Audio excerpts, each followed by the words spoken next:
So this is the flood of light.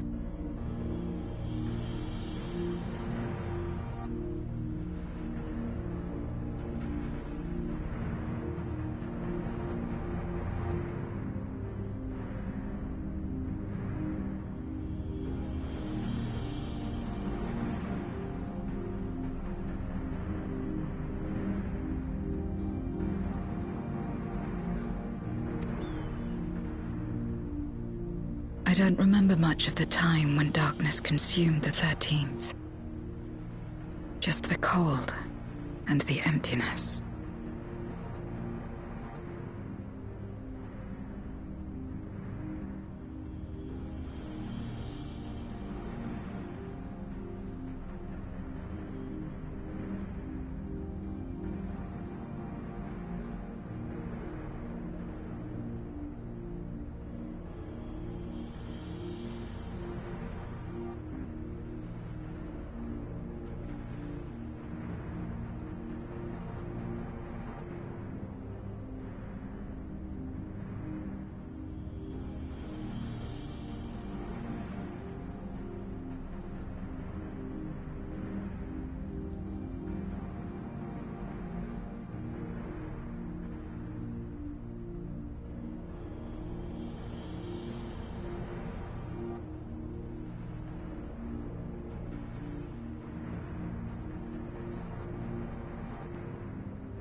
Zero?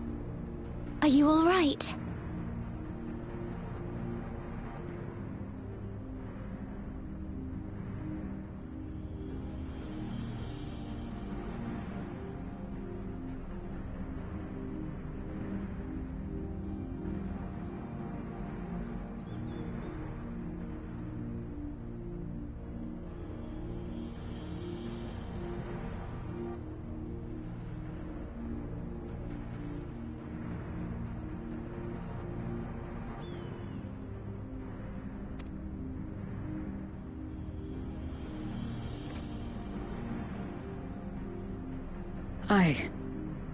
I'm fine.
You're the one who stopped this.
Oh, no, no. That was the first Oracle of Light, Minfilia. She's since left us, but I inherited her power and legacy. I see.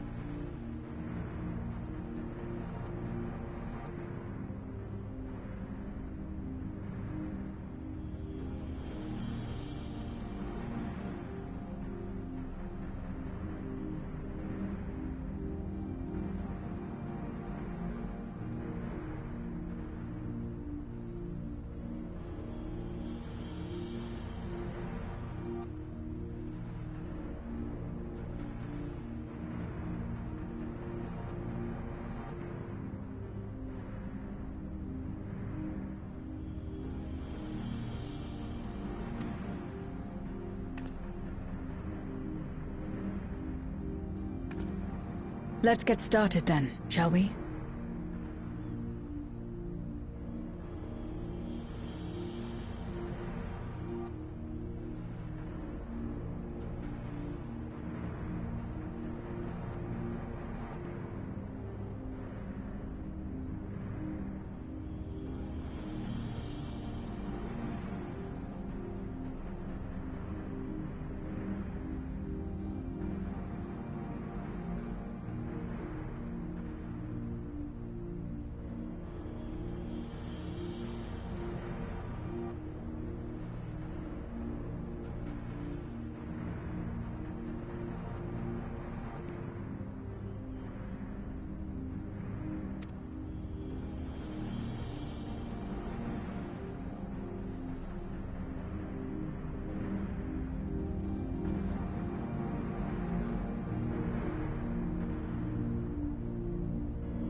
The other transmitters are set.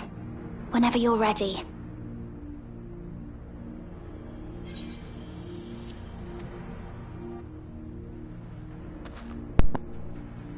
Yo.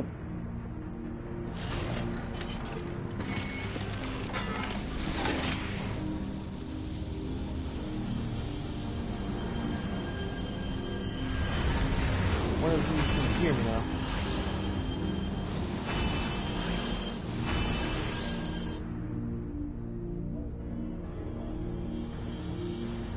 Okay, I think my audio is coming through. Such radiant light.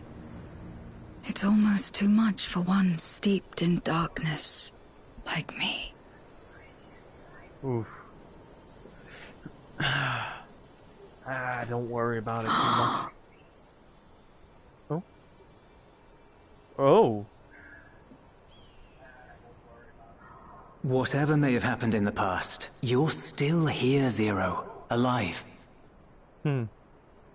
She's remembering. What you couldn't do yesterday, you might still do today.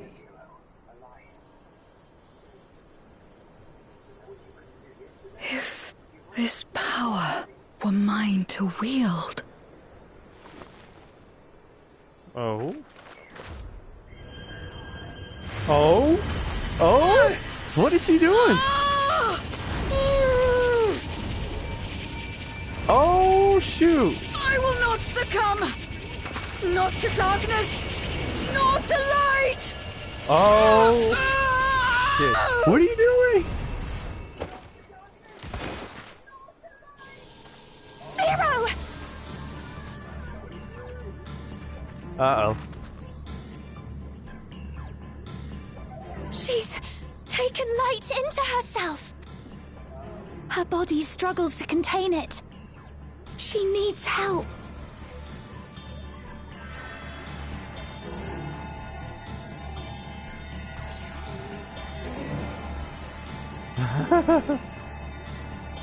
Oh, boy. Now, how will this affect her?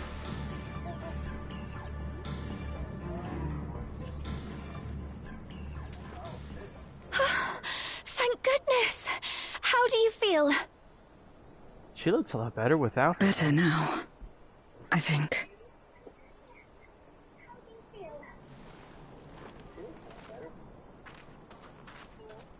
I'm right here. Then you're very, very lucky. Whatever possessed you to do that? I had to know if I could command the light. Huh? If I could change my fate. I didn't hear you say again. Once, I would never have dared to dream it. But your friendship and your trust has helped me to see new possibilities in myself and everything else. Perhaps that's why, when I beheld this world once damned yet saved, I saw the potential for mine to be saved as well.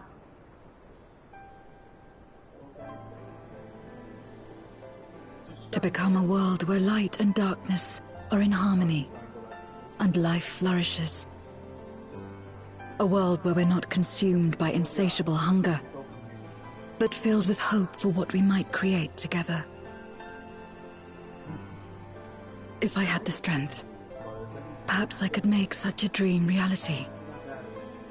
Perhaps I could awaken us from this endless nightmare. That's what possessed me.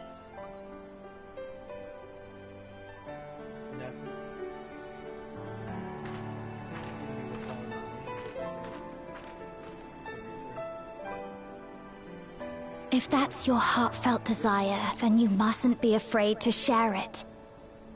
There was a time when I lacked the courage. To voice my desires was to burden those I love, or so I convinced myself.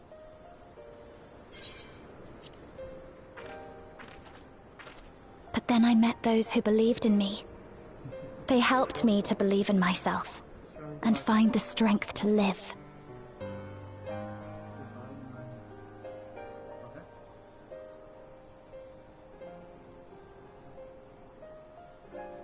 But since you didn't hear some of that, I'll just keep going.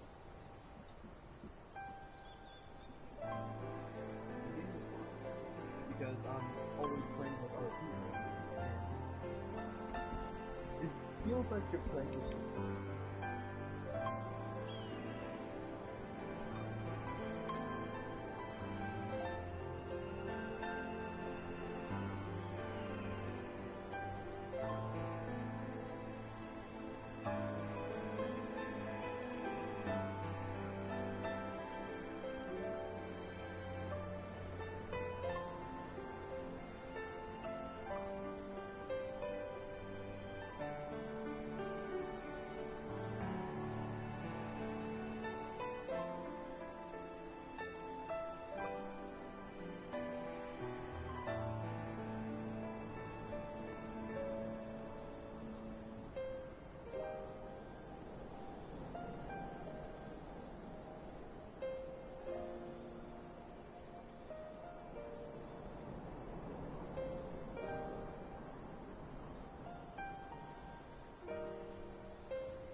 Okay, now I'm really back.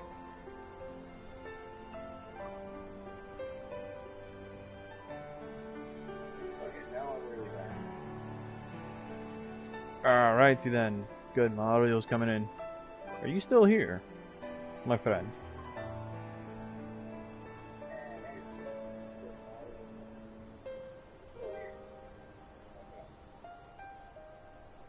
And whether you are or aren't, you're probably knocked out while watching me play. Whoopsie. I had this.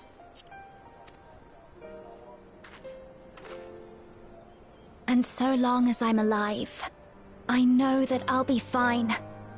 No matter how dire things seem. No matter where I am. To be able to think that brought me peace. And it's a blessing I owe entirely to my friends. So how do you feel about, like, the story that you see unraveling? Who believe in us. Because these are people who were part of the Shadowbringer expansion. I will remember your words. I know all too well that there's a limit to what we can achieve alone.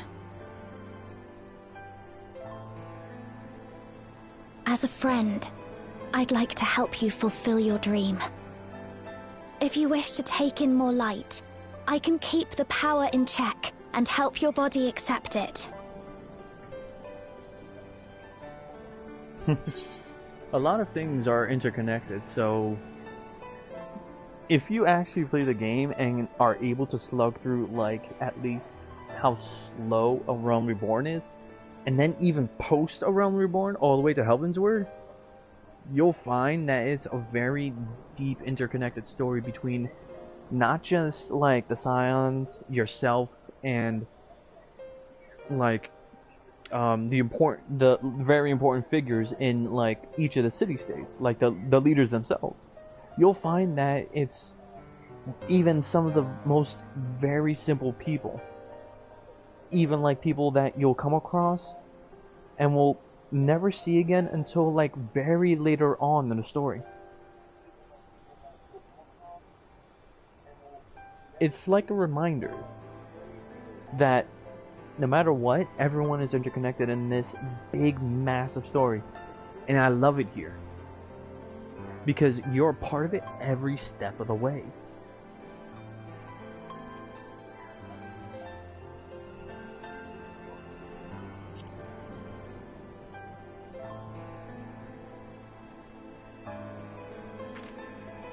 I certainly hope so. Right then. I'm counting on you.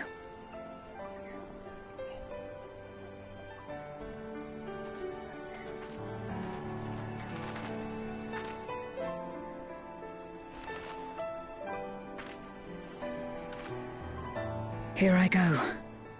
Ooh, will she have a change in cloak and aesthetic as well?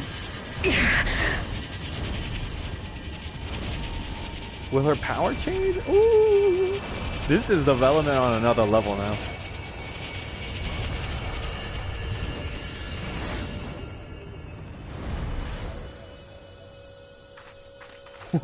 Whoa. I can feel it. The light's warmth welling within me. Wow. Okay. Then I believe it worked. With this power, I will return to the void and fight for the world that once was, and for those I hold dear.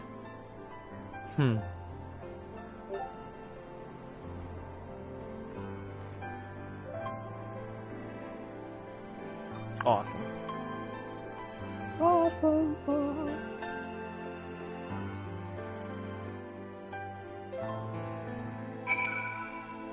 Oh, very much so, because this kind of light is tainted in a very evil kind of way. If you remember what I showed you about, like, people, about that one person who transformed into a Sin Eater right in front of a child.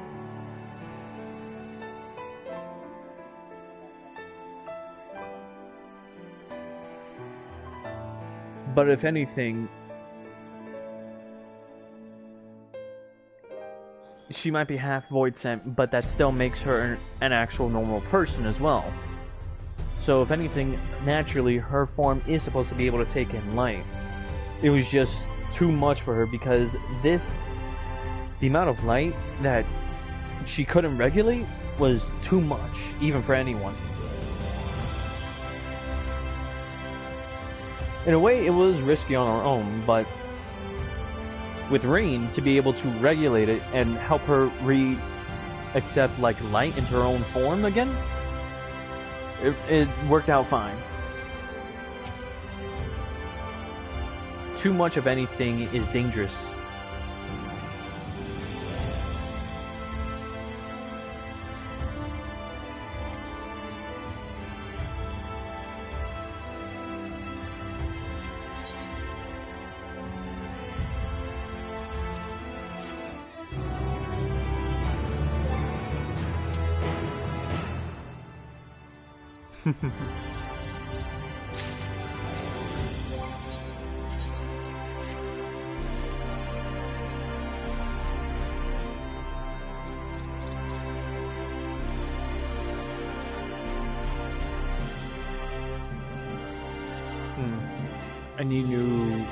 I need new earrings and necklace. Alright.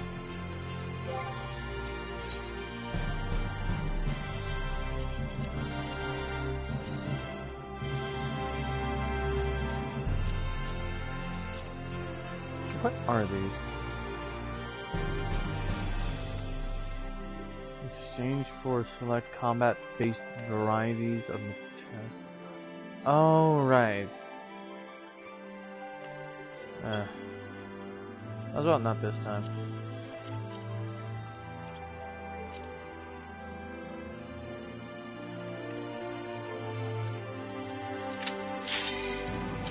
Oh, immediately is what's crazy. Let's see what raid I get into. I hope it's not Alexander. I'm tired of that big castle-looking motherfucker. And the goblins that literally reside in him.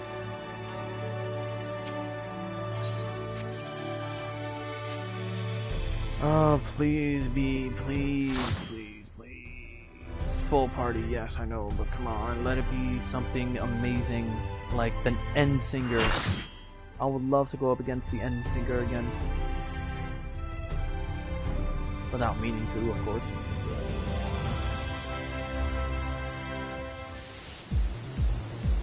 Oh, fuck, it's Alexander. I hate this big back motherfucker. Alright.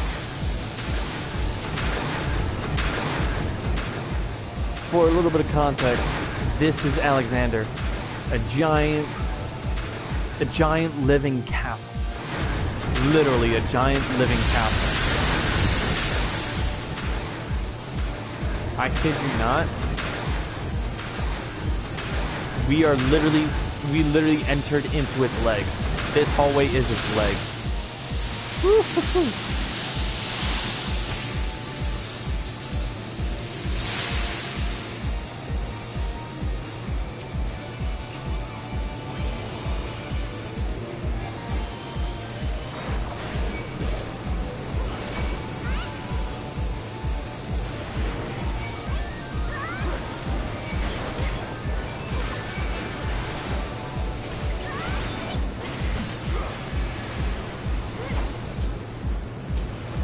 It kind of is.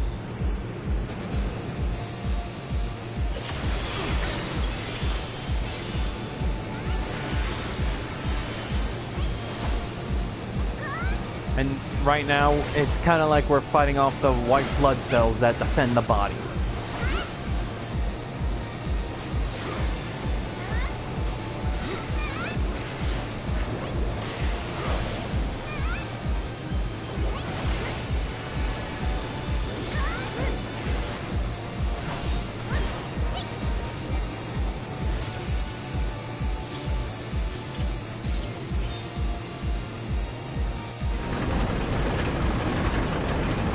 But now we are going, I think we're going to fight now the inhabitants of Alexandria. Yep. These motherfucking bastards. Goblins.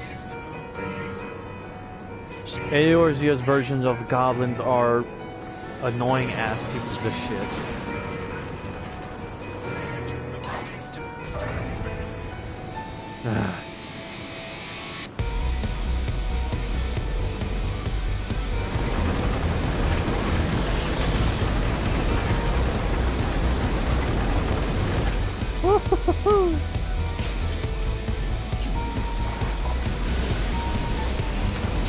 Oh god. Oh boy.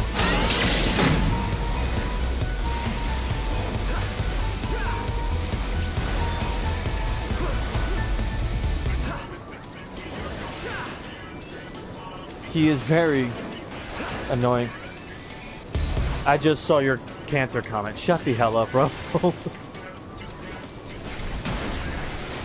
Oh jeez.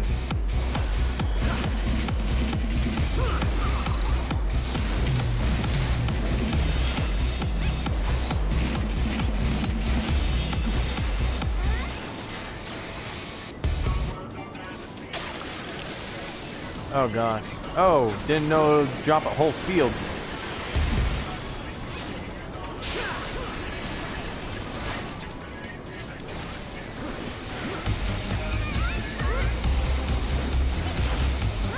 What?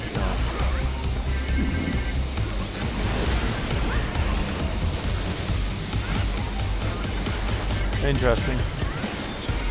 I don't know what was happening in the background, but oh wow.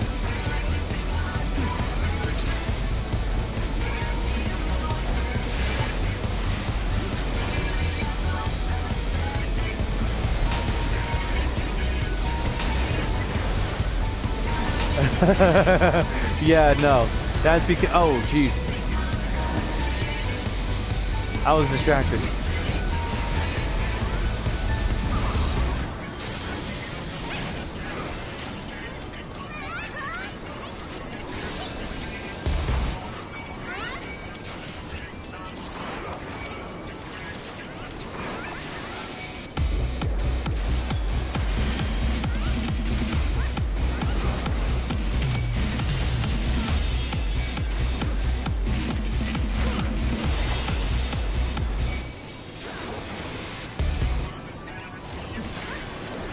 That's what these giant vials, colorful vials, are for.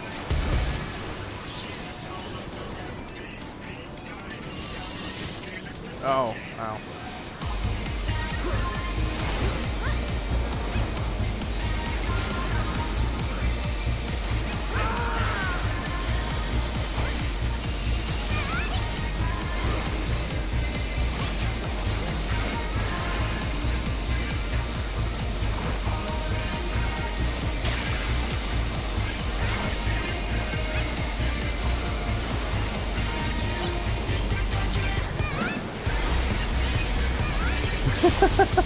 You're telling me.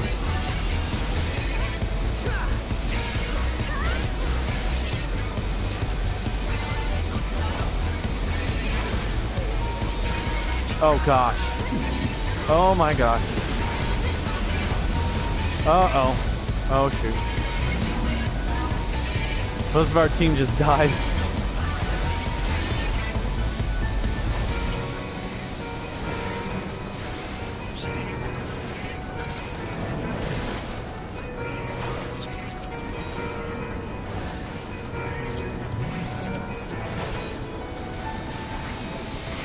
Alright, now it's just the healers and the tanks alive. We gotta finish this on our own while waiting for them to resurrect the rest of the team.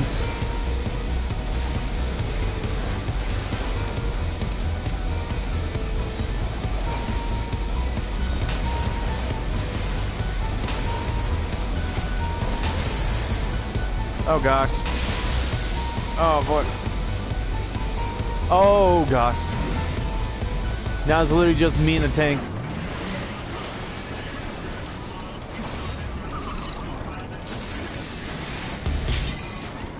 Uh-oh.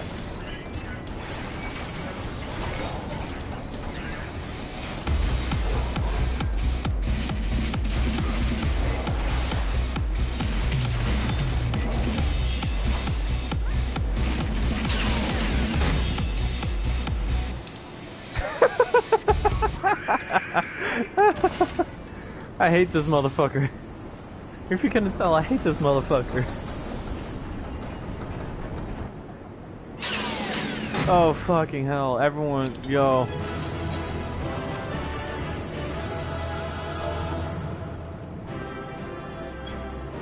Damn, tanks for the win. This was tanks for the win. Because I'm a tank. Of course I'm supposed to survive bullshit.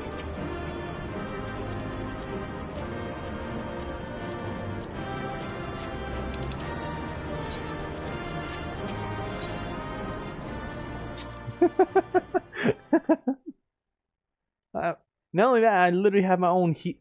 Like, I might have been level down because it's a level 70 raid. I still have my healing ability. I still have my heals. So...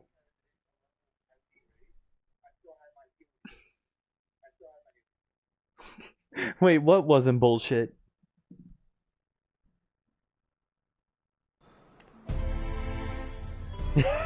I don't call that luck, I call that skill. I'm supposed to be tanky. You see this? This armor ain't for nothing, motherfucker. I am tanky. I'm supposed to be the front line. You see this helmet? This is basically my fuck off and try me helmet. Oogada boogada, bitch.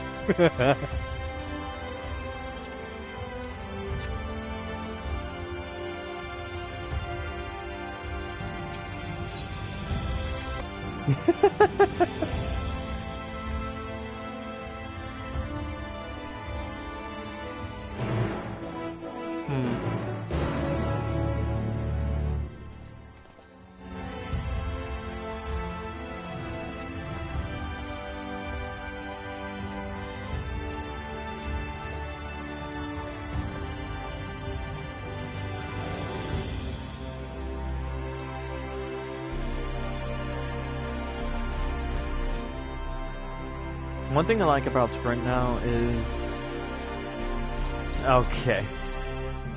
One thing I like about Sprint now is that they now added this extra ability where it's not just a short burst of speed of you running at, you know, at a quick sprint. Now you have the ability of extended jogging, which is slower than sprint, but hey, it's permanent until you enter combat. So now you're not just, you know, oh, hey, now there goes my quick burst of speed. Now I gotta fuck off. I gotta keep running at normal speeds.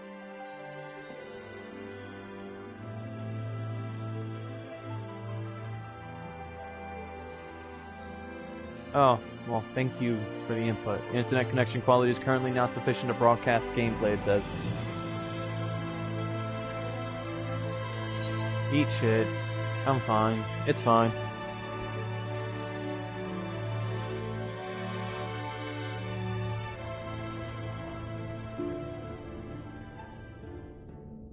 This game don't get to tell me what to do.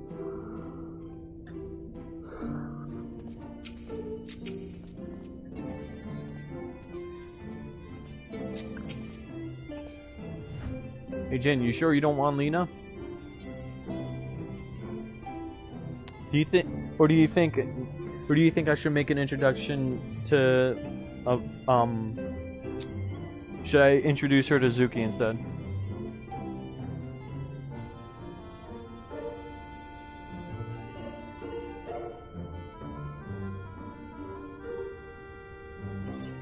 Zuki, yeah. Do you think he'd actually like her, or do you... to be honest, I feel like he'd pass her up.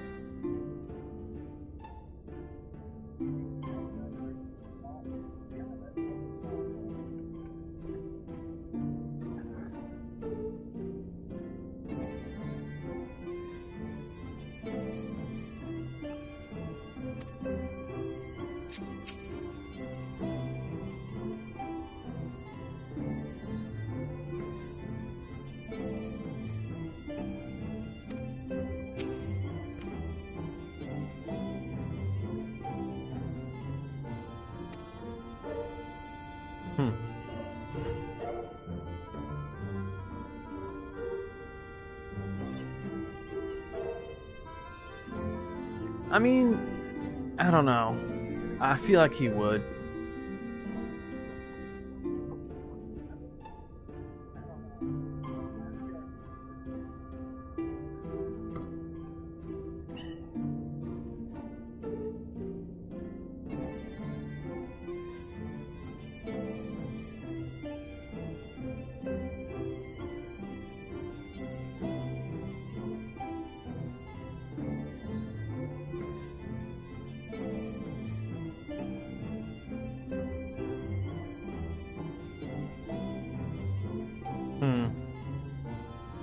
Real quick, Discord chat.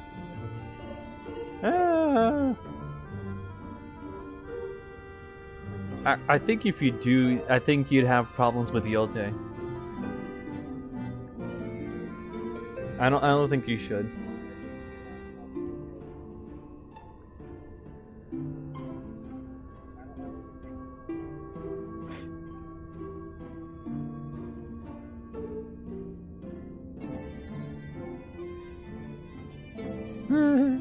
Because, I mean, if anything, it's like... Okay, yes. Multiple rabbit-like women in... What's it called?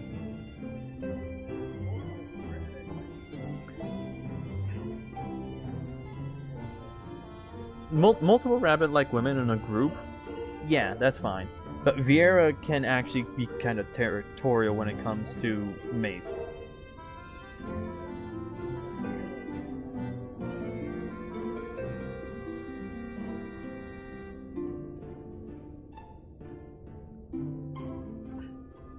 It's kind of why I don't have more than Fran, honestly.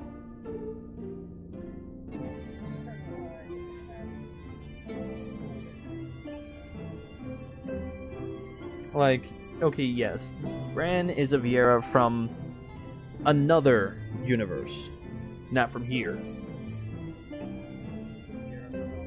But I do know for a fact that she gives me a side-eye whenever I do talk to another Vieira.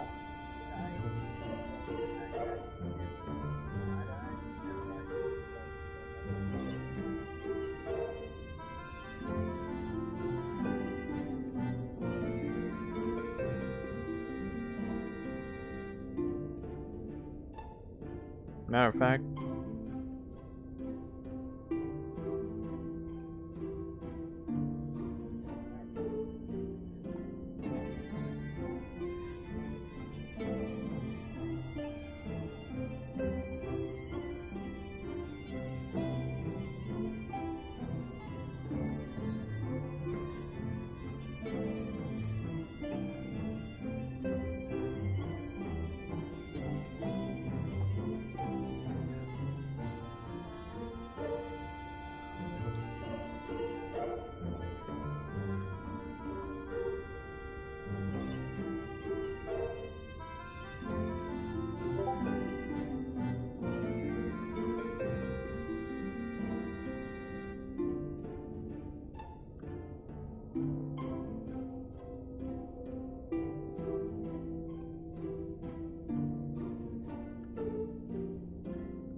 anyways,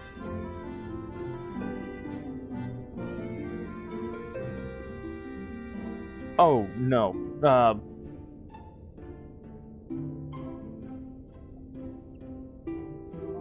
the land of Ivalice is very wide and expansive.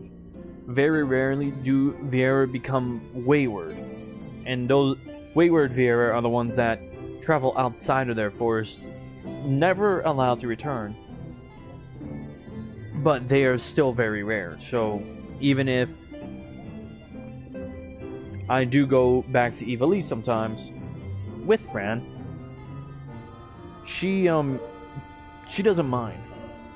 It's just here in Eorzea because Viera don't have a designated place to stay.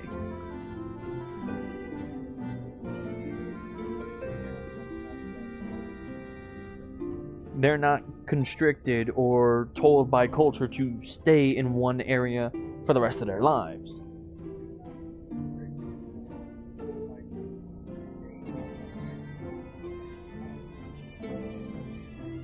It's only Eorzea where she kind of gets a bit more territorial about me.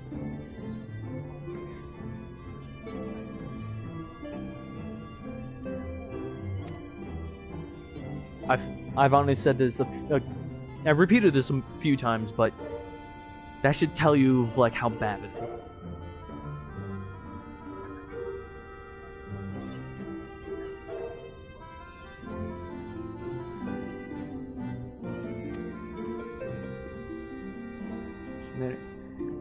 To make matters easier, the transmitters broadcast a powerful signal that can be detected by the tower even across the rift. Upon confirming that the Void Ones are active, we will send forth the lights.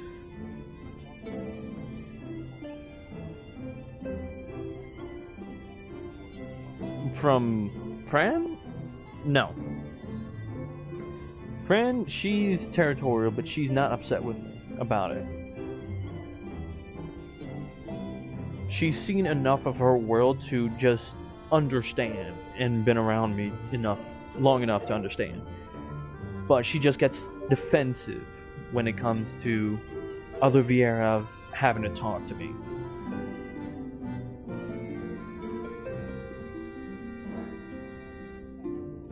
So in a way, she kind of takes a certain action to make sure other Viera know her, to make sure her other Viera know that her,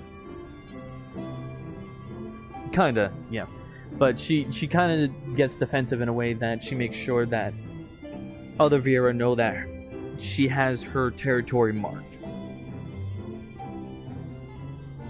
And I wouldn't say Tsundere. Tsundere is someone who hides their feelings. She doesn't hide her feelings at all.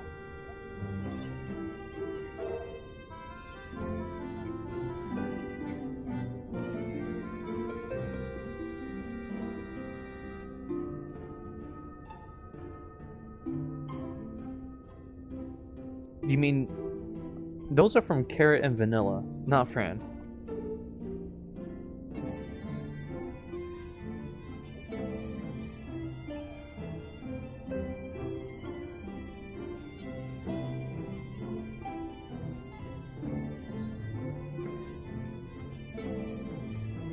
Oh no, they actually... You'd be surprised by how forward the both of them are. They don't leave a mark, they just grab what's theirs without any shame.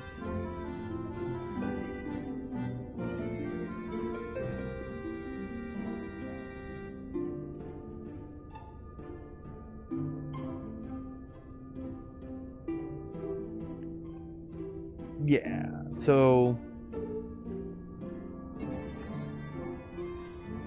currently there are no marks on my neck, but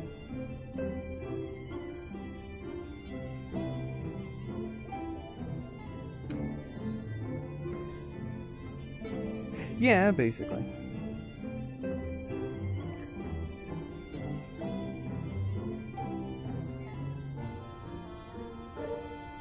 Oh no, she doesn't drag me anywhere. She just tells me where to go. In a very sultry way. She knows her voice is enough for me.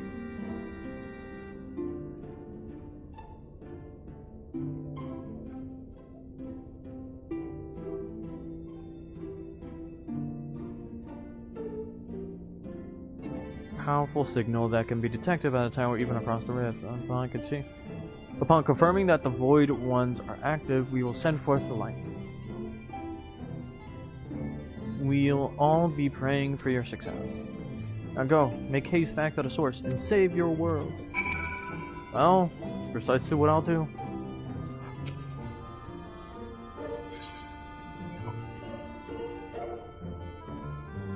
I can travel to Elpis? Oh, right, Elpis.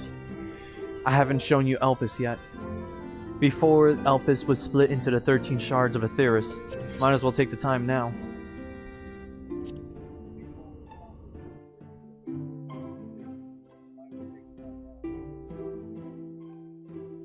The world unsundered. Before the world was sundered into the source and the 13 shards of Aetheris.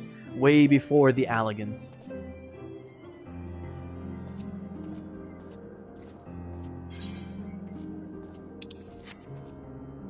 And here it is. How the world used to look. Well, this is only the room, but... outside... yeah. And trust me when I say, this is not on the planet. We are in floating islands way above.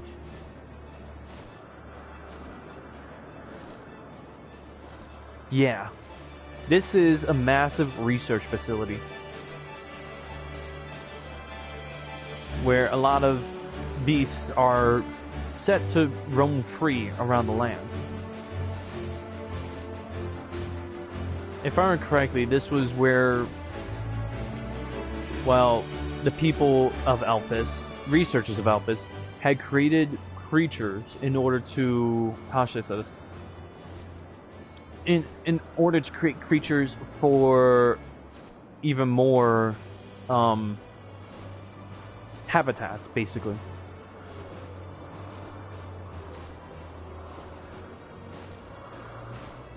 I wonder though, is Vana still here?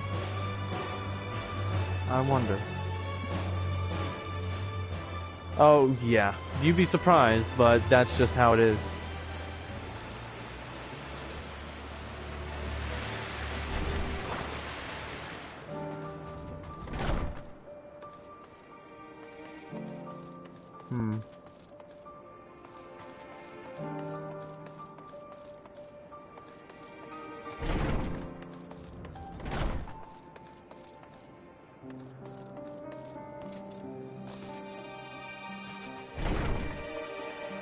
Now, if I remember correctly, I think I know where she would be.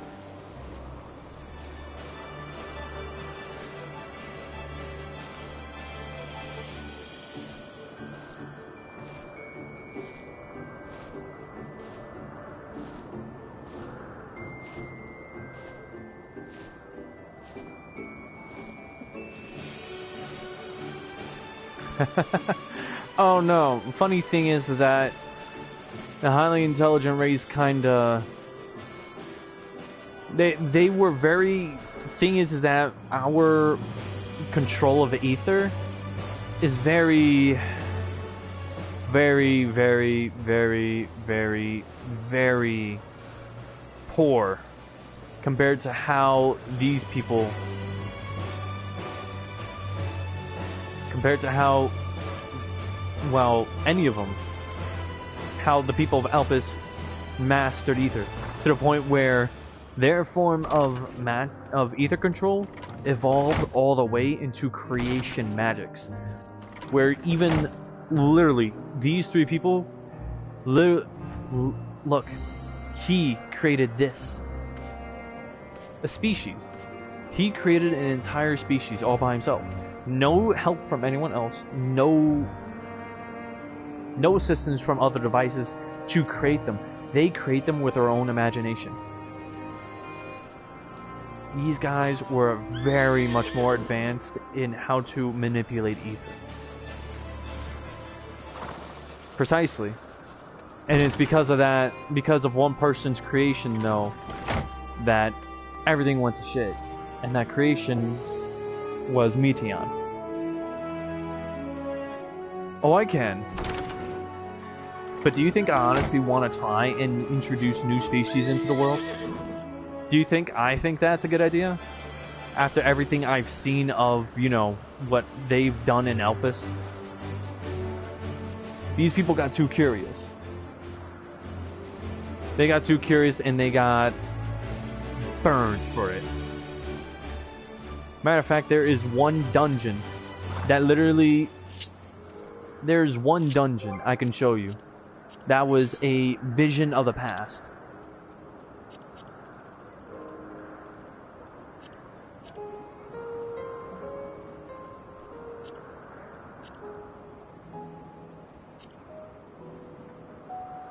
Basically.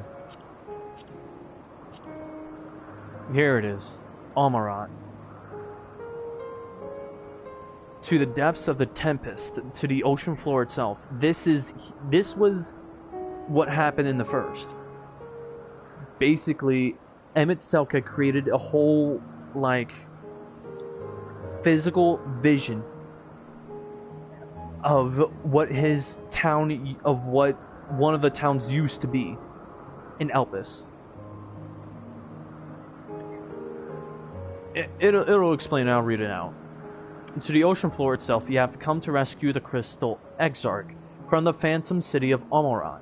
But barring your way is the architect of this ethereal construct, Emmett Selk the Ashian, who would lead the first unto destruction. Light within you strains at its corporal confines. Blah blah blah. But yes, this was Emmett Selk showing us the final days in a city called Amarat. I'm going to show you precisely how this went down.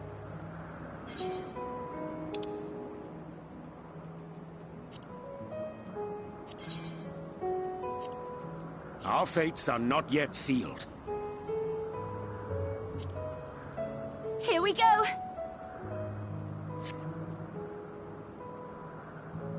I'm going to show you precisely how this went down. The Ashians weren't the... Well, in a way, though, the Ashians are the ones that had guided the Alligans to their own self-destruction. In a way, I guess you could say the Ashians also manipulated the Alligans. The Ashians manipulated the Ashians. No, bleh. The Ashians manipulated the Alligans to seal me away as well.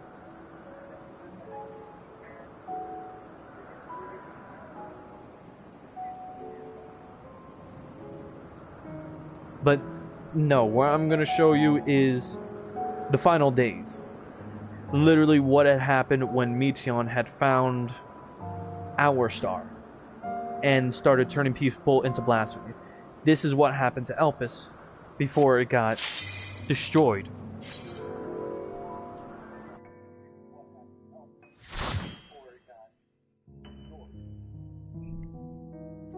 And if anything, I'm pretty sure that Emmett Selk's dialogue will tell you enough.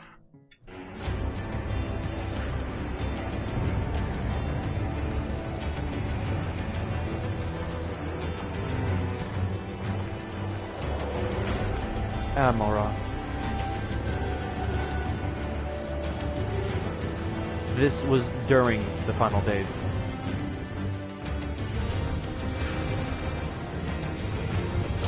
The final days of Elpis. The final days of Amarat.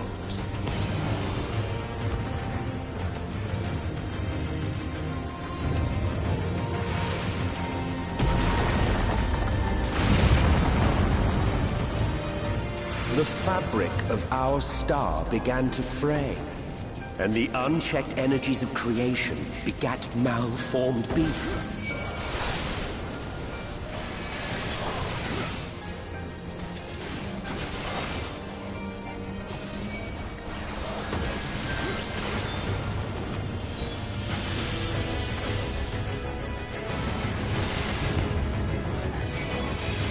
Be gone!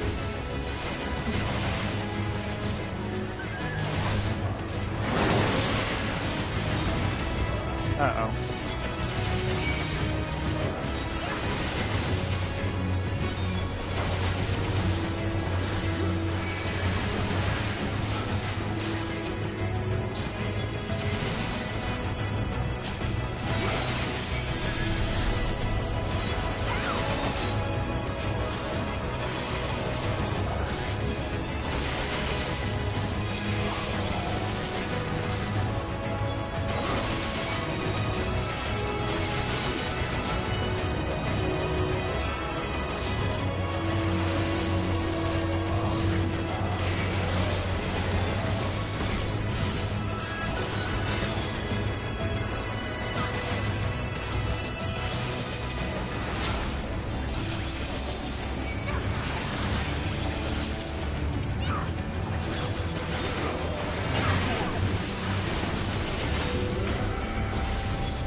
So you see how destructive this place is, right? See how much of this place is being torn apart.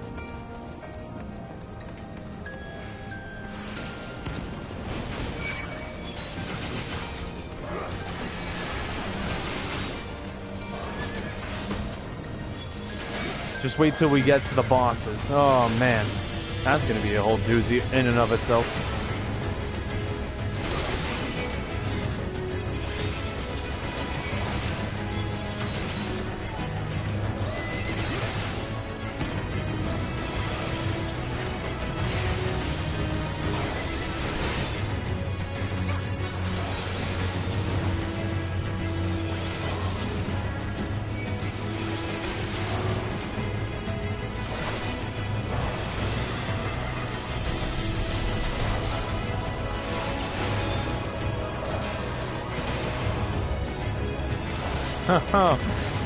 Really? Just imagine that then on a global scale.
Just as prayer gives rise to pride, our dread made manifest our deepest fears. First boss. The first beast.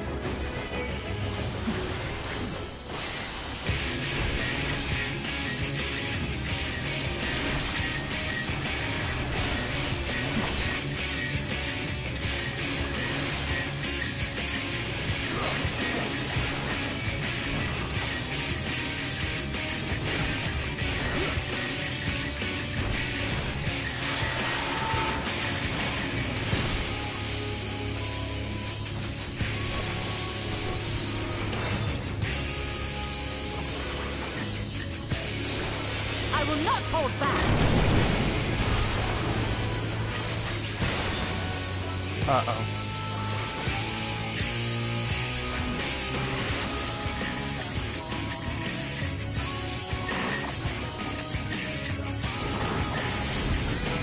Oh.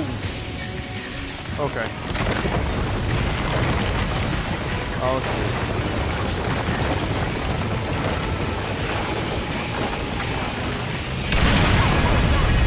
Yeah, the whole building fell. Okay.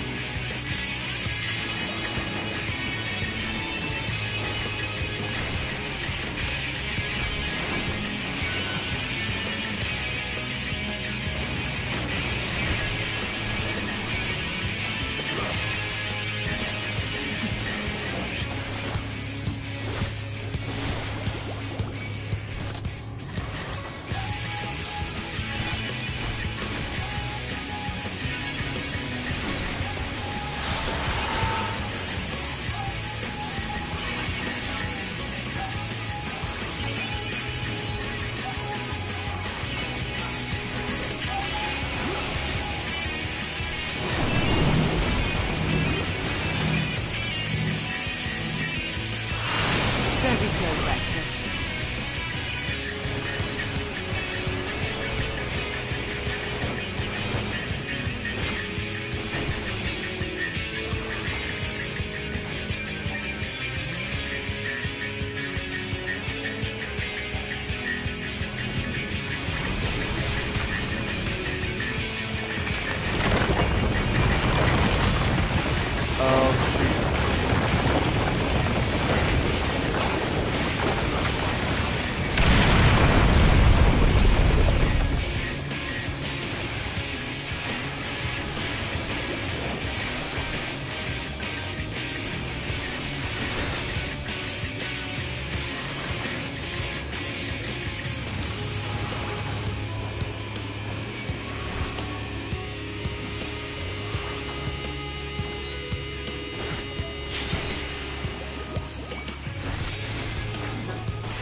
band buckle. The cities burned. The waters ran red with blood.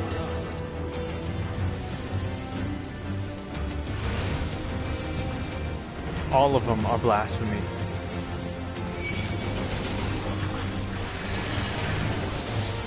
All of these are blasphemies. These are all the citizens of what used to be. Sometimes even creatures are turned into blasphemies.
Away with you!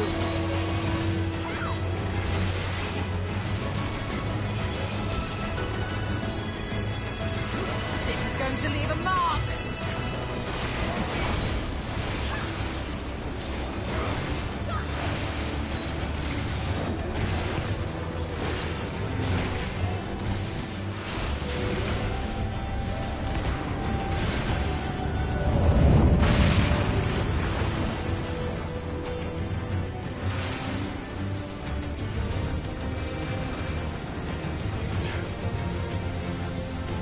Tell me you saw that dragon in the background that was spitting fire. That giant, no, beyond this thing. You see that? In the back? Oh, this was a global scale. Why do you think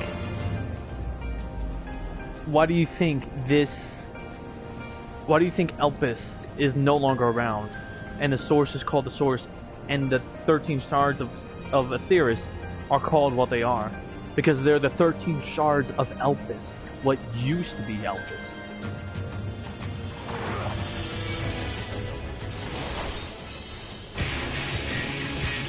Eorzea is what was left behind.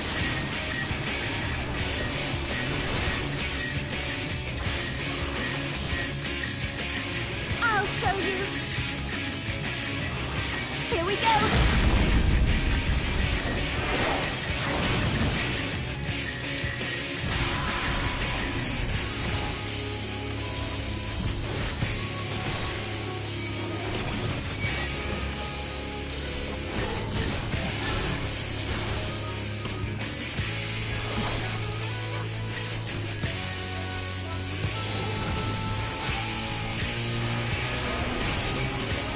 Precisely. This is technically just what remains of a broken civilization.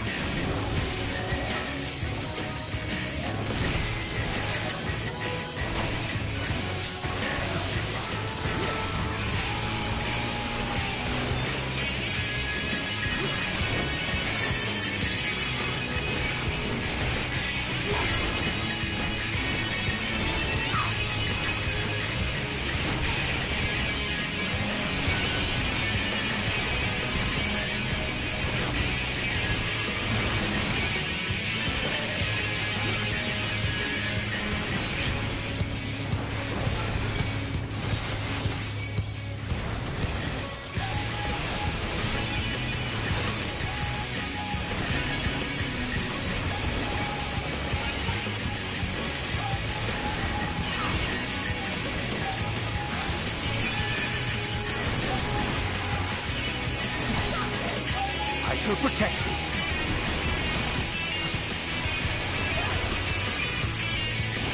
Alright, now this is starting to get a bit out of hand.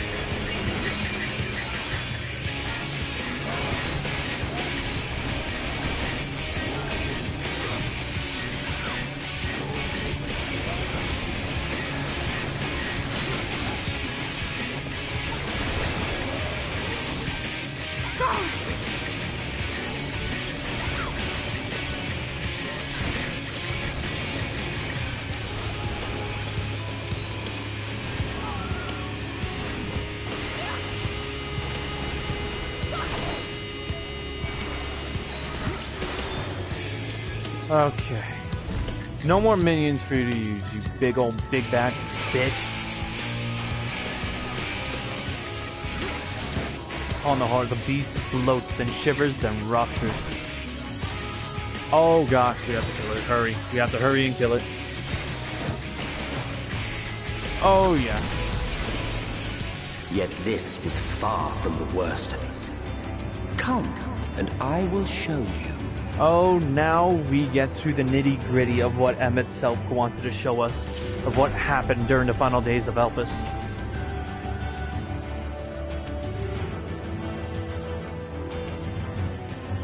Just a little further,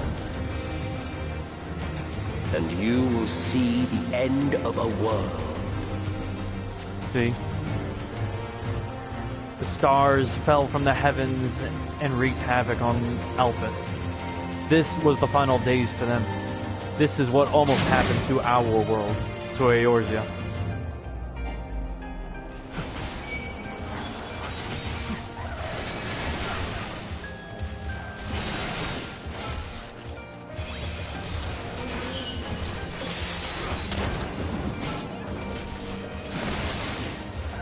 I shall protect thee.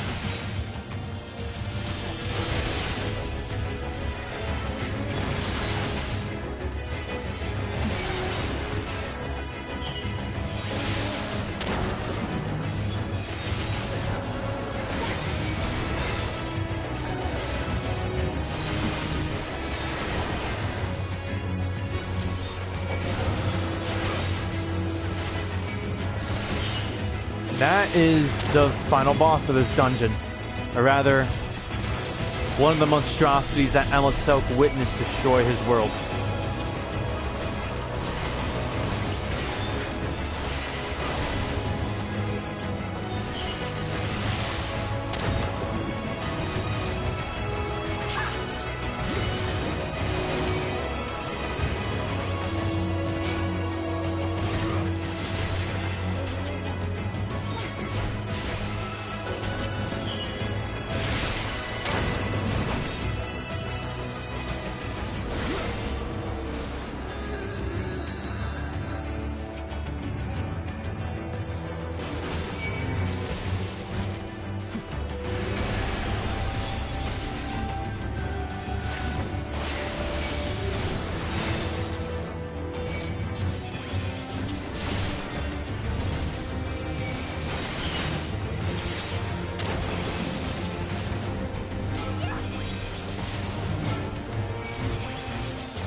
Alright, seriously, that fucking... Yeah. Just wait till we get to the cinematic of it actually introducing this big back motherfucker to us. And you see how these blasphemies look. This was a horror upon horrors. The star was fading. We saw we had to weave its laws anew. And this is when the Zodiark and Hydaelyn came to be. They had to make a choice. So, to make Zodiark first, they sacrificed half their population. I shall protect thee.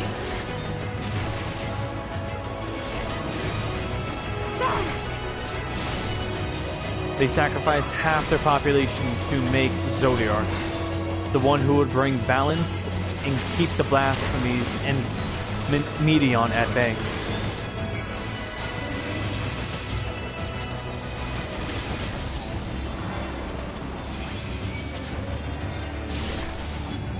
Yes. half. And it was a decision made by the convocation of, I believe, 14. The 14 most recognized and powerful of this civilization. Half of the entire world.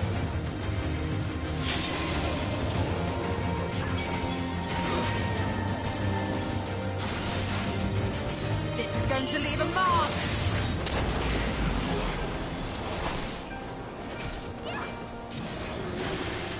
They didn't fail. Technically. They were able to bring peace. It's just, it came with a price. I shall protect thee.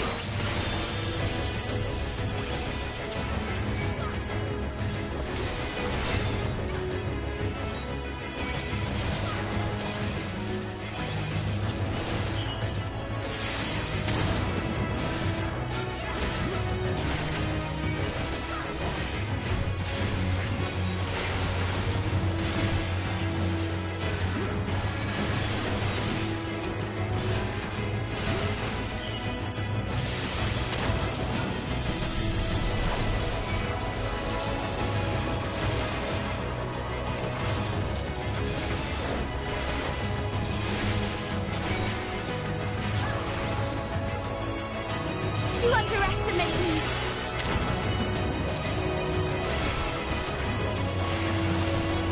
I will not hold back. But between us and our goal loomed a final misbegotten fiend. And here it is.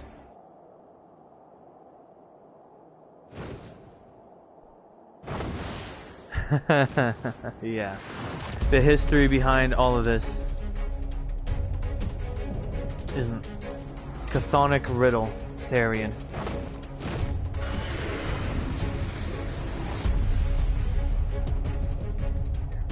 Oh yeah. This was beyond even what Makuta Clinty would have been able to bear, help, or even fight against. Admittedly, this would have been beyond your god.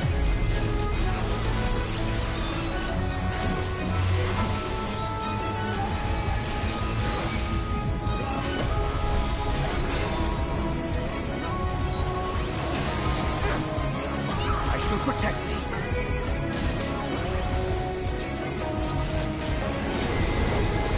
Uh-oh.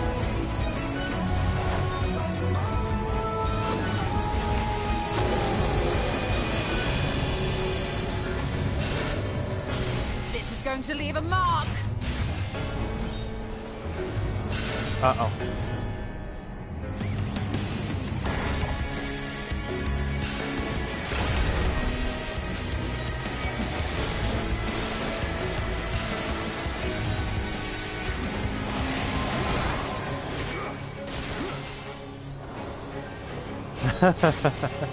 Trust me when I say that even learning all of this ourselves, we learned quickly that this is precisely why I also felt it. Oh,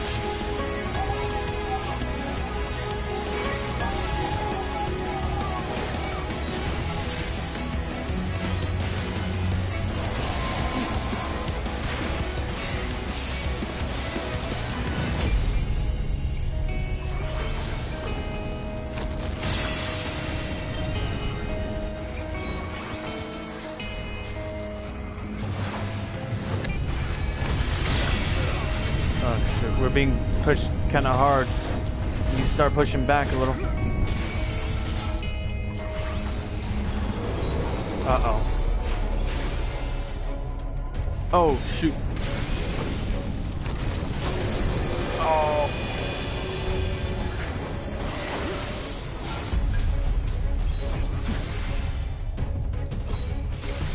Oh, here we go.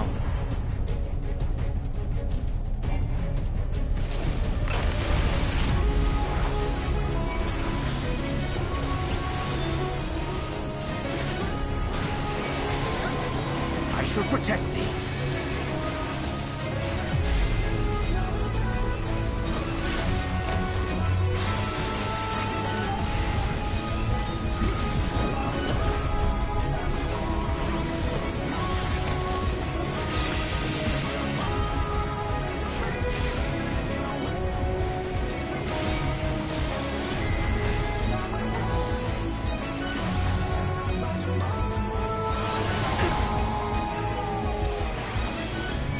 Not only that, but even any single feeling of despair, distress, any negativity would have turned even you again into a blasphemy.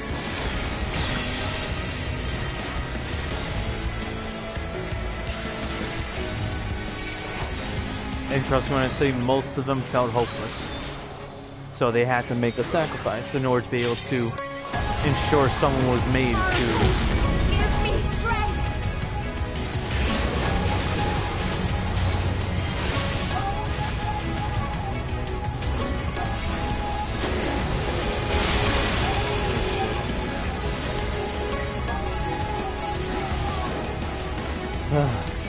So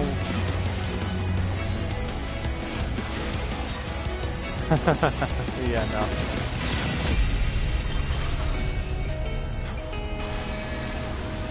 Because to know that even, here's the thing, even if you died, you would be, your body would be used to be turned against you.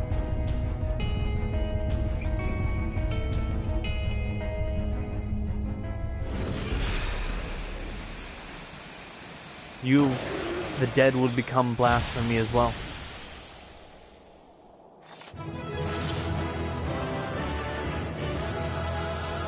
Yeah, so precisely this is how I'm kind of well versed in battle tactics, war, because this was a lot of war. Even what M itself put us through.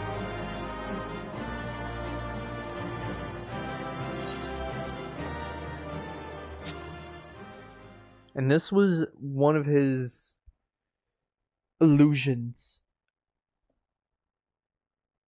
We survived. We survived.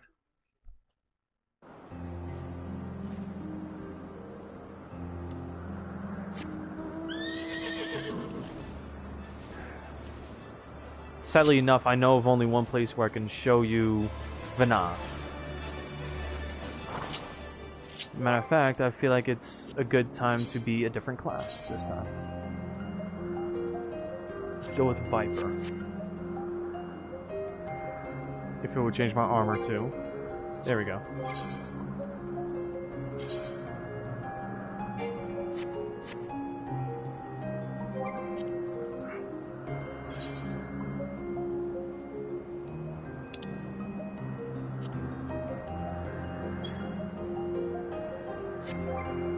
Which one was it?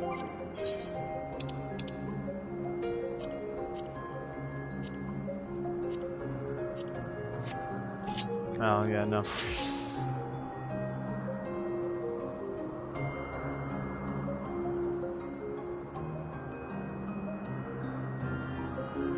And what was that?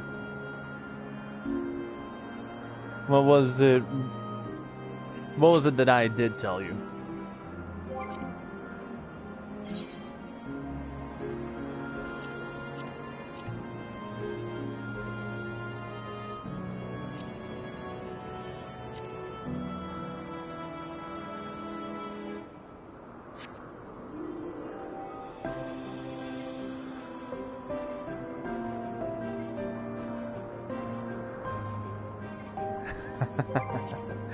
Oh, now you finally understand. Yeah, no. This was... Ours was far worse.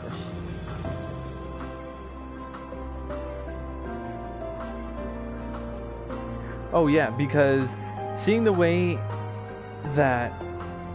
Because the way that he joked about dying was lighthearted to me. Because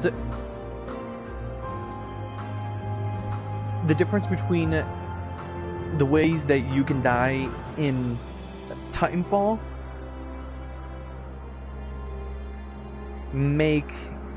are far different than how many ways you can die in Eorzea, Elpis, the 13 Shards of Aetheris.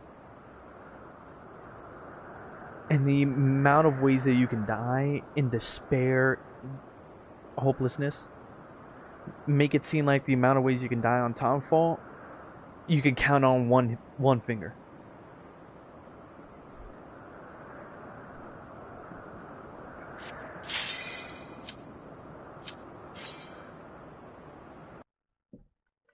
So you kind of see where I'm coming from when it comes to power scaling and understanding, because if anything, the Warrior of Light themselves. Alright, but one last thing. When it comes to power scaling, the Warrior of Light themselves, Mary in this case, is universal by scaling. Her power is universal. Meanwhile, mine is outerversal because of the way that I was built, the amount of power I absorb. So if anything, I'm just glad that at least you understand that. Oh, and before you go, look at her. This baddie, right here. I miss her. Huh.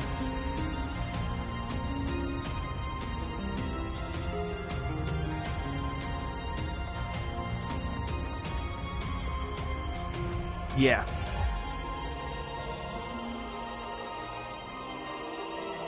Oh, and this is back on Elpis, when we're trying to hurry to Meteion because she just got word of her sisters getting to other worlds. And Hermes is the one who, well... Alright, Knight. But if anything, I'll still keep explaining, so that if you wish to, you can come back and rewatch it. Be gone!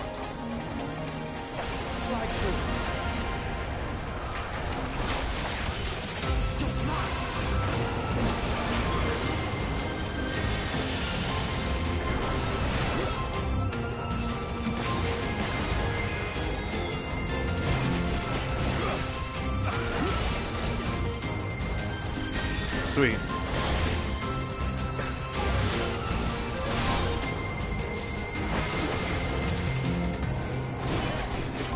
Knight. Out of my way!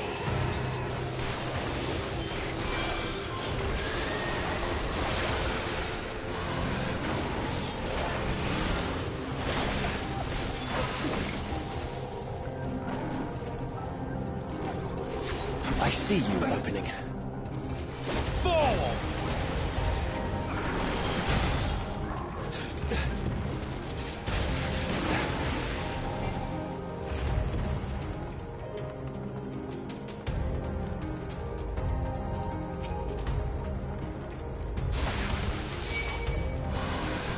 This may sting.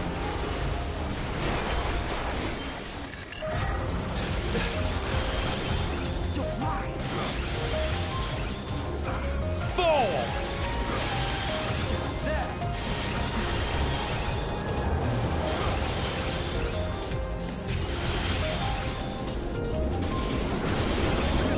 Currently, we're giving chase to Hermes, one of the people who were chosen to take upon a seat of the Convocation of 14.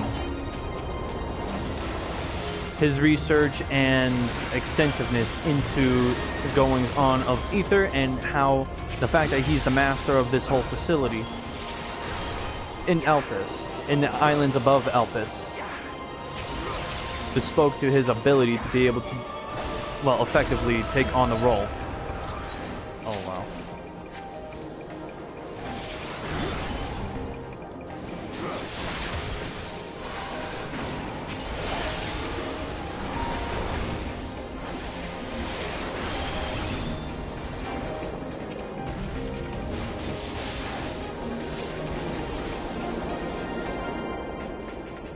And currently he just got word from Meteon having a freak out about getting back from her sisters from their travels into the void, into the stars above.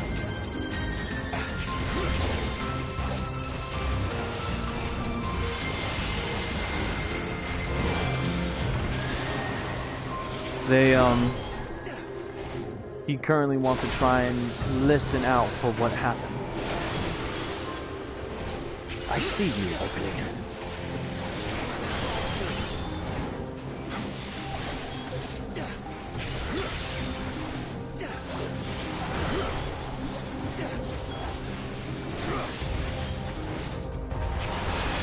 If anything, I think I'll just get through this and then show you cutscenes because I have access to those in-game.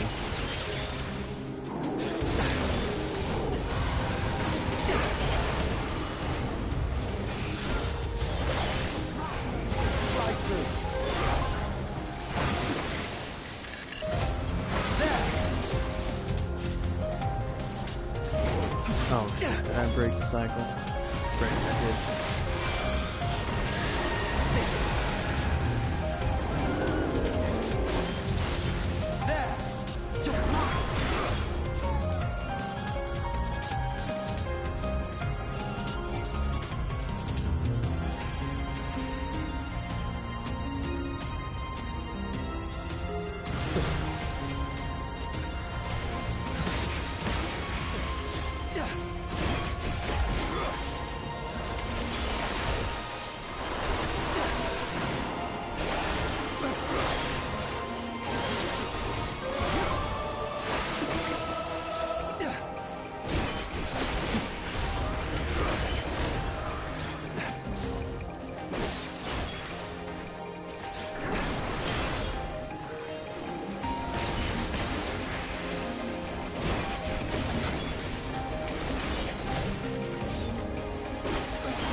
Oh, okay, they brought that back. Life of the Dragon effect increases damage dealt by 15%.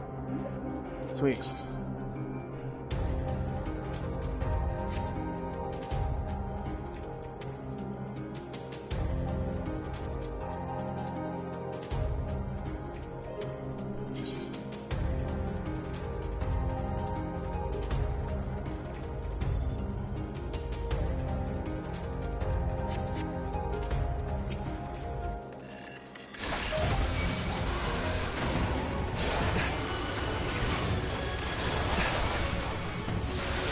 This may sting.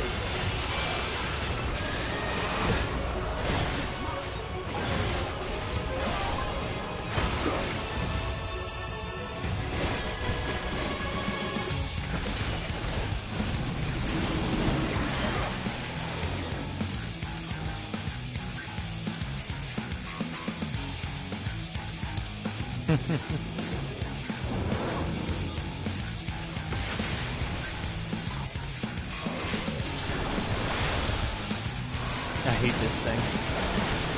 Because it legit does eyes within the eyes. Out of my way!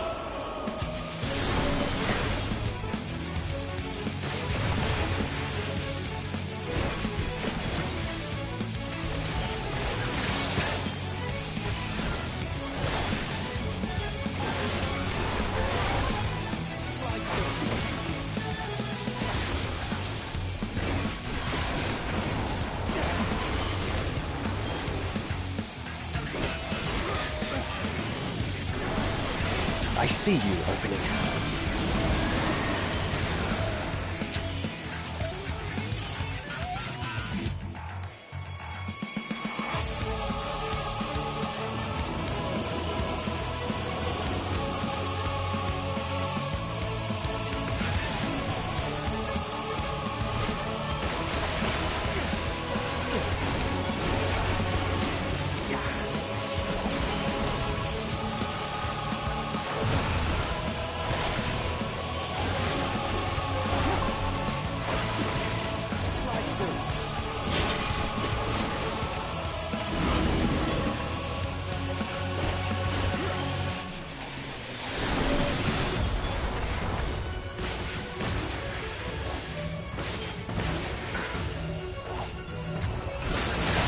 Taste!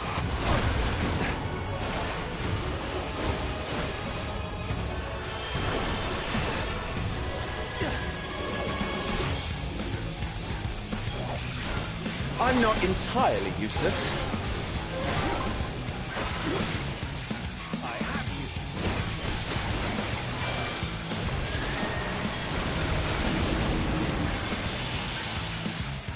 I hate this fucker.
Slide through.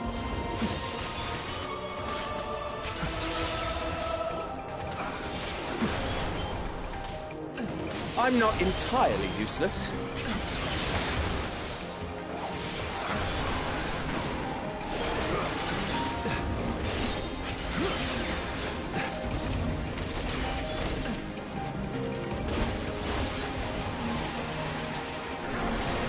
Slide through.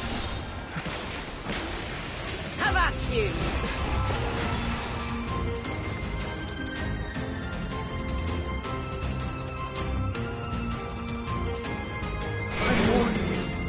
Stay away!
Out of my way!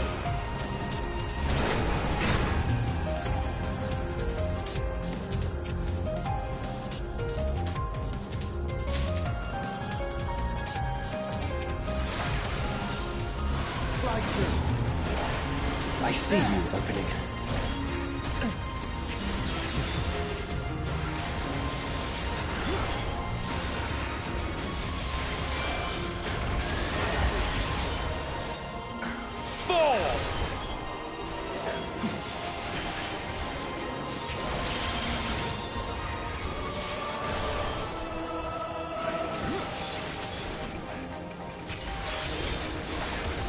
Out of my way!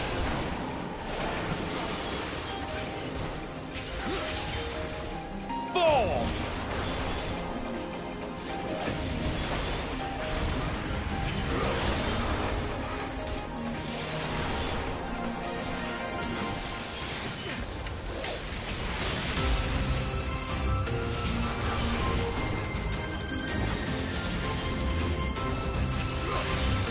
Out of my way!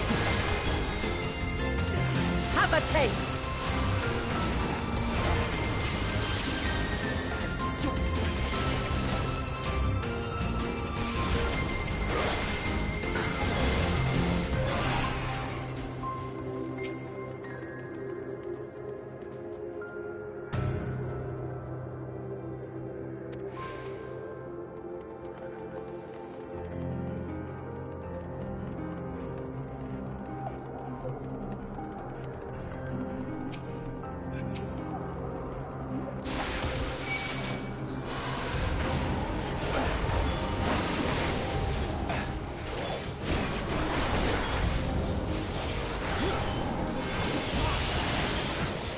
I see you opening.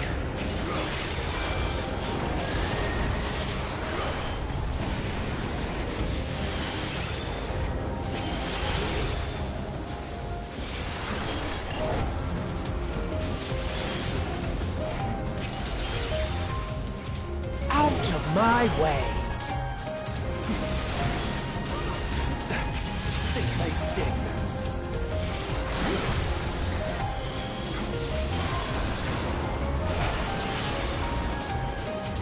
Have a taste. I see you opening.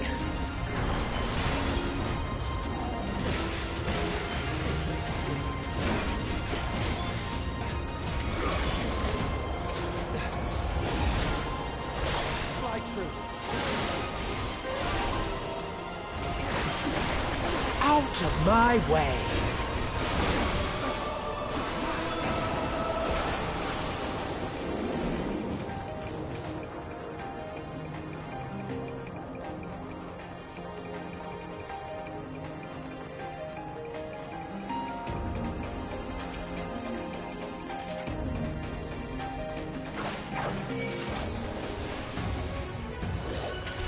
Have at you.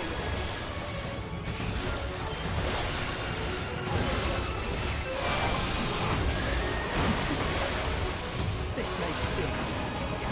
Four!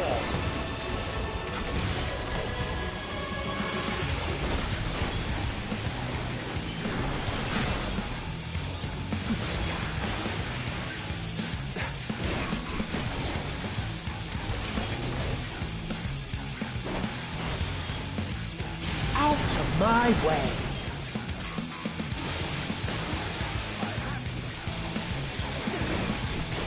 Four!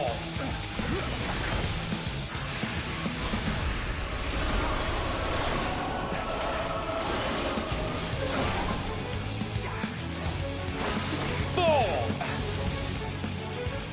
This may sting. Fly true. Fly true.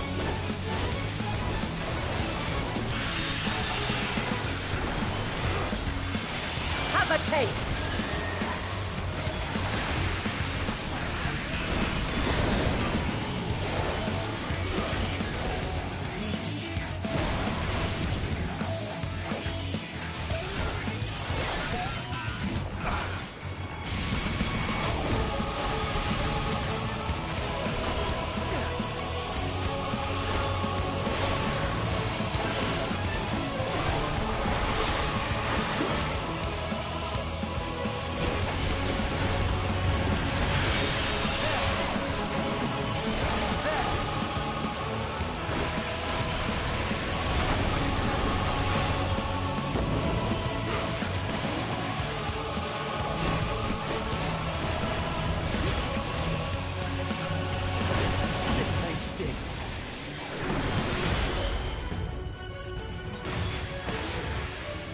Out of my way!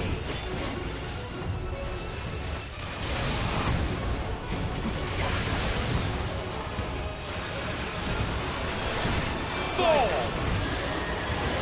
This may sting.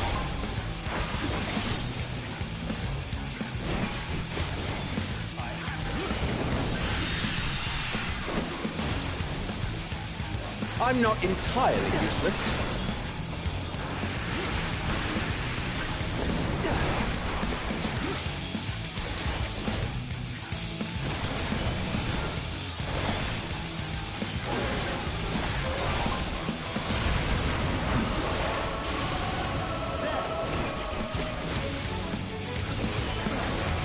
Out of my way! I'm not entirely useless.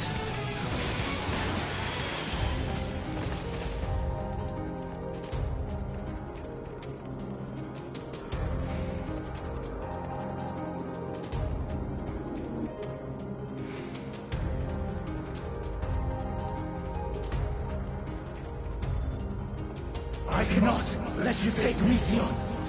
Not yet.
I'm not entirely useless.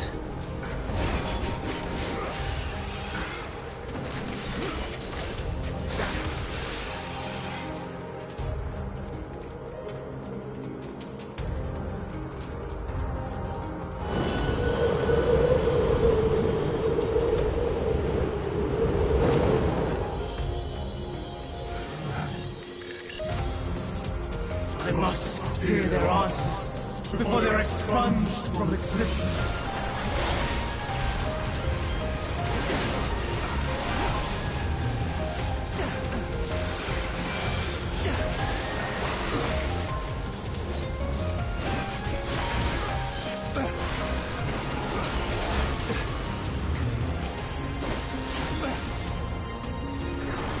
Try to.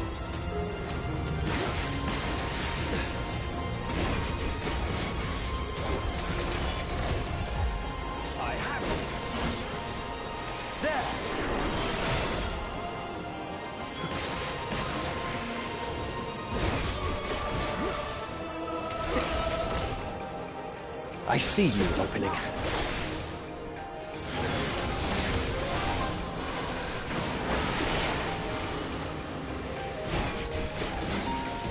This may sting.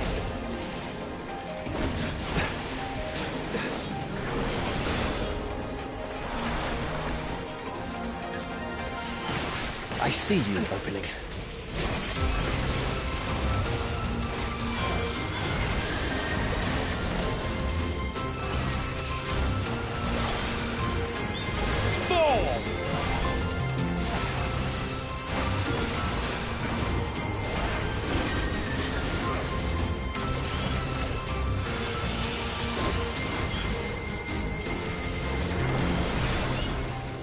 Have a taste!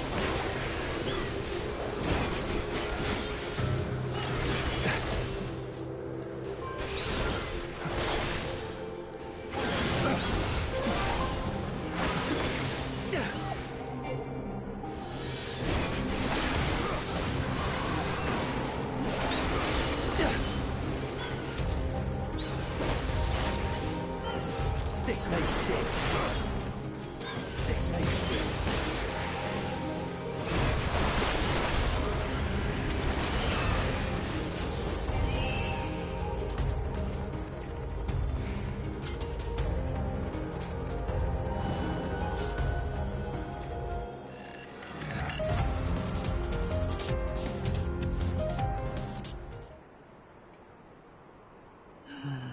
Hermes.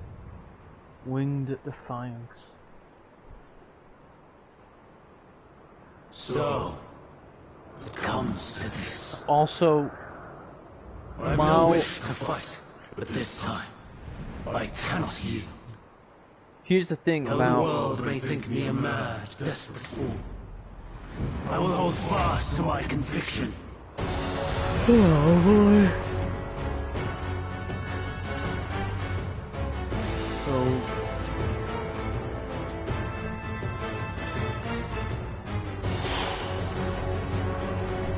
what I kind of failed to also mention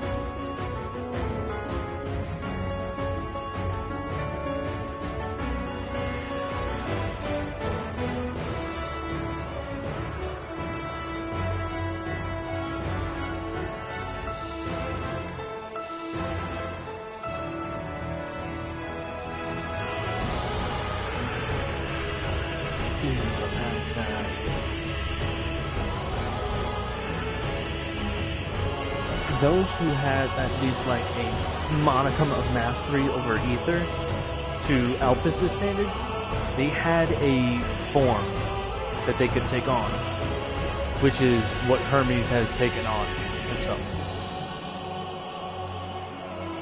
They all have a transformation. Practically half, maybe more than half, less than half the population has a transformation to turn into for a stronger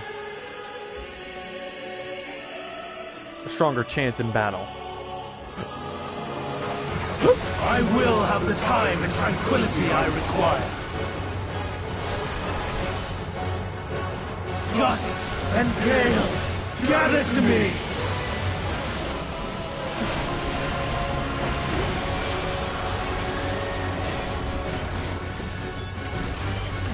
Ancient brand, unleash your power!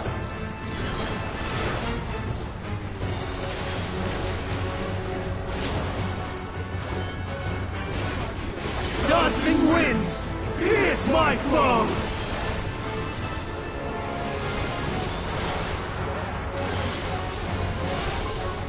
Stars on high, fall as rain!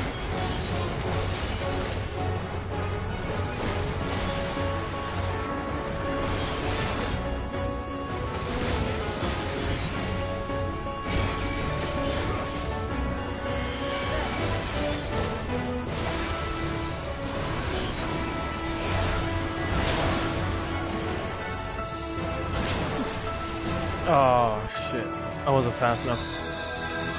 So focused on dealing damage I didn't even notice.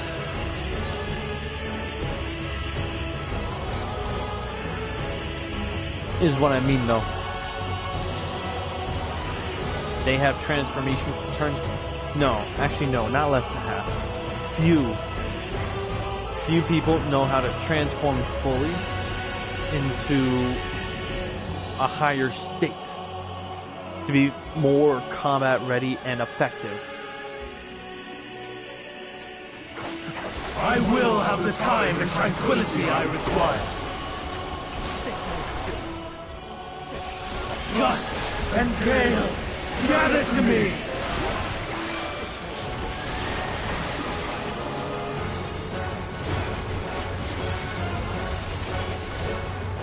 Ancient brand, unleash your power!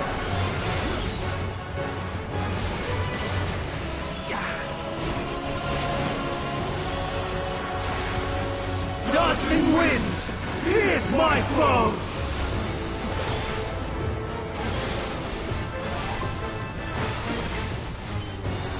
Stars on high, fall as rain!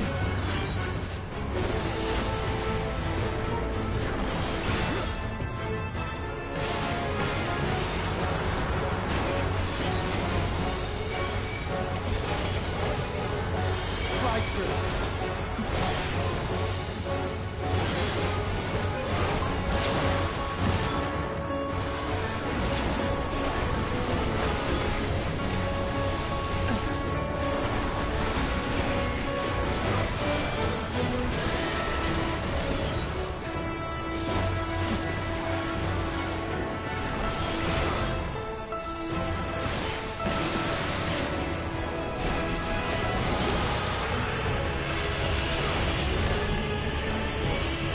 Out of my way! Have a taste!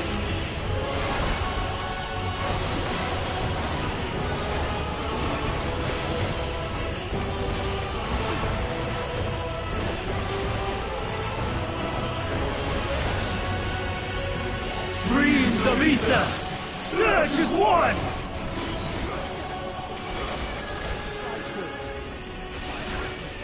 I'm not entirely useless.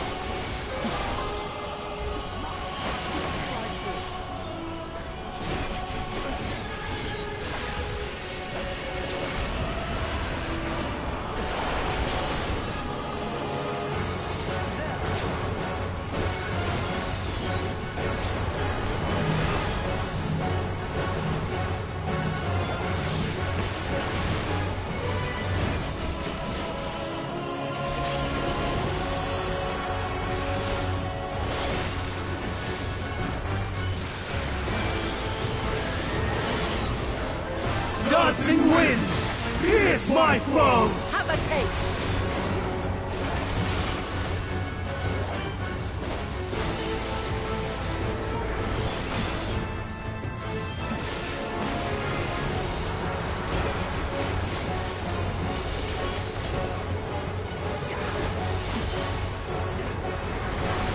I see you opening.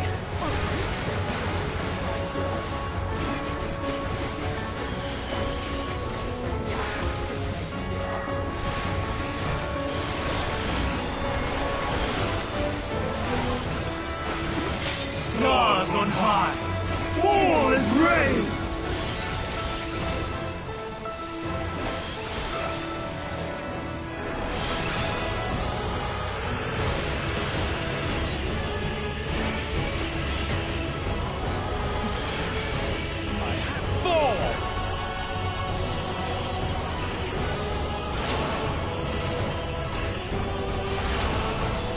I'm not entirely useless. Even when transformed.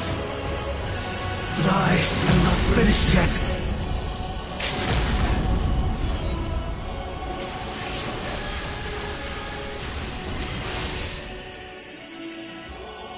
I was tired of this, dude. No! My power! And this is what Hermes originally looked like.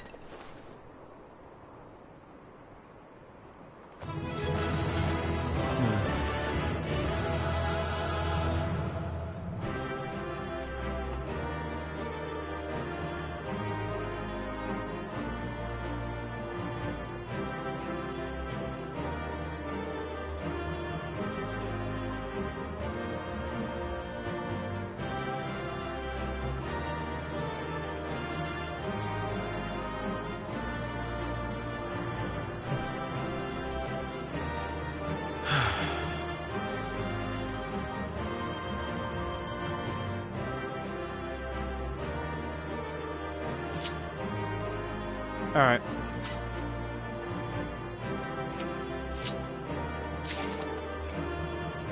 Alright.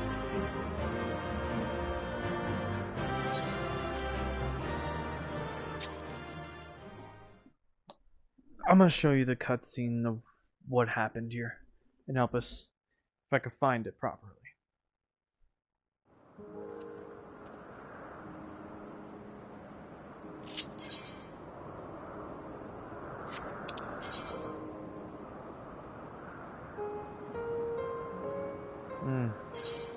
Right. Back to Radzatan we go. I'll retire for the night first before...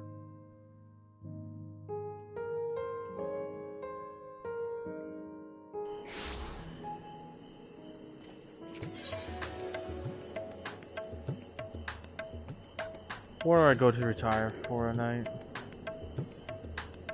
Up here, I think?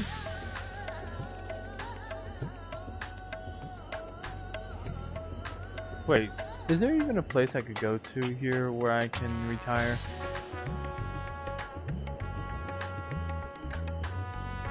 Like a place where I can sleep? Do they even have that here?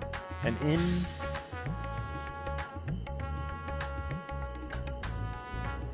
I don't think they have it here.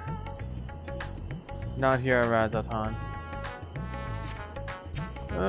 Let's give one place a shot.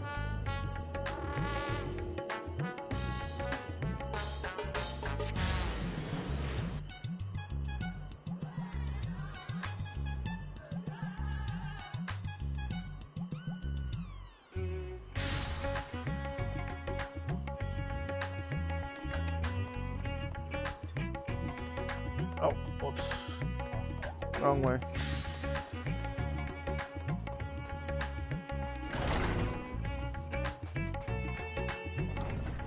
I don't think... Yeah, no. Radzatan does not have... Alright.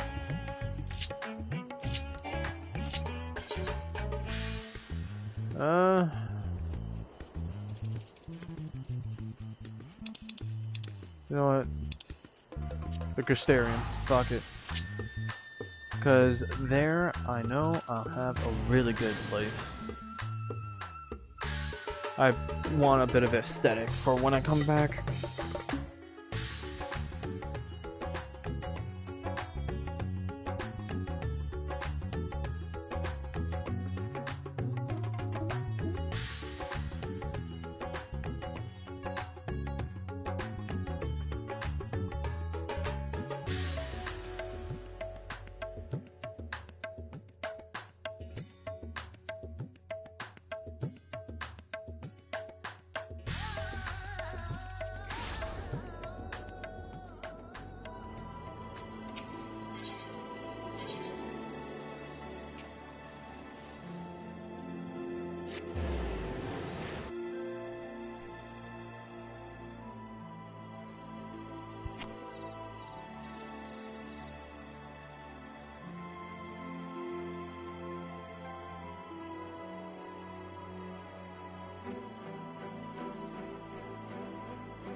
Oh yes, here, independent, I have my own designated room. My own permanent room, rather than just an in room. At,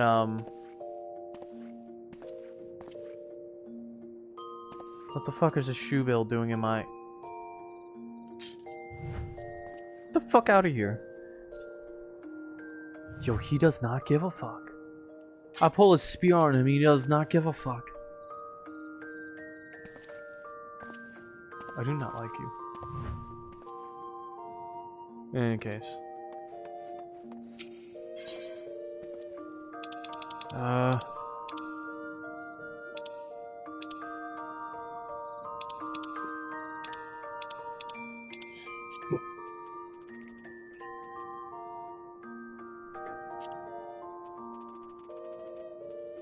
No. Endwalker.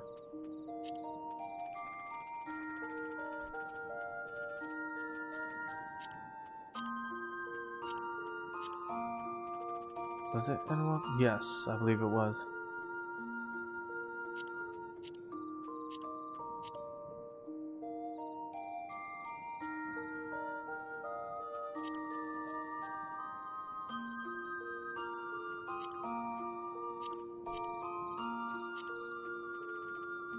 No, I think. Hold on. Back to old tricks. Skies of flame.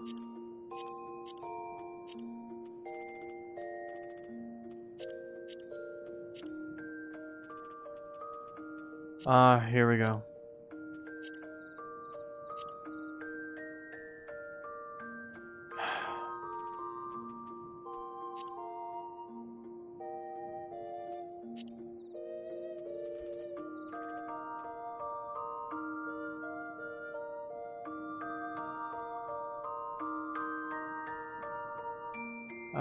Right.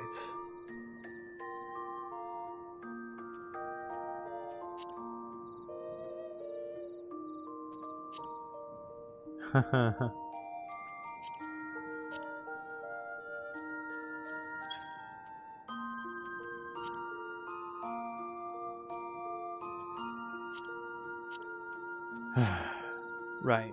Firstly, Vana, how she came into the picture.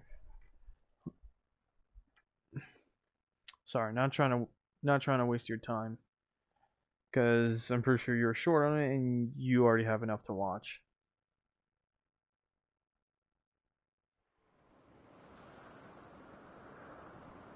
So this is when, on Elpis, on the research facility, we decided to step to the next level.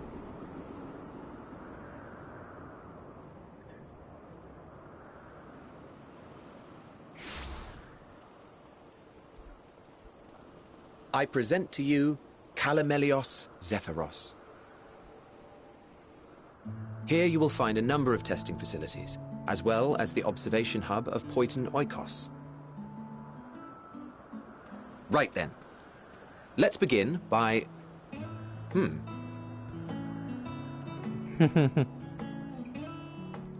Well, well. An Arraius. How delightful. Oh gosh. Oasis were nothing but trouble. And what, pray tell, is that? Emmett Suckle was one of my favorites, honestly. Ah, that's a new species of shark. We approved the concept but a few days ago.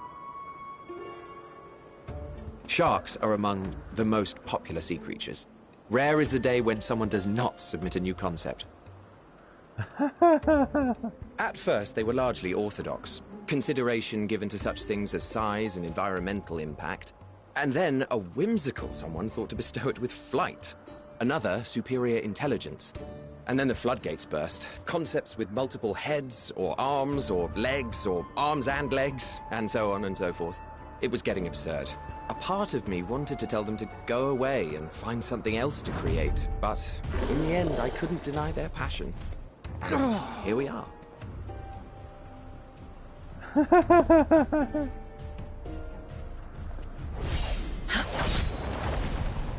And enter Vana. Oh, what a beauty. What a strong beauty. That was too close. Are you unharmed? Well now, if it isn't a pair of familiar faces. Familiar Vana, woman. that we should meet you here. That's how she's designated according to us. Familiar.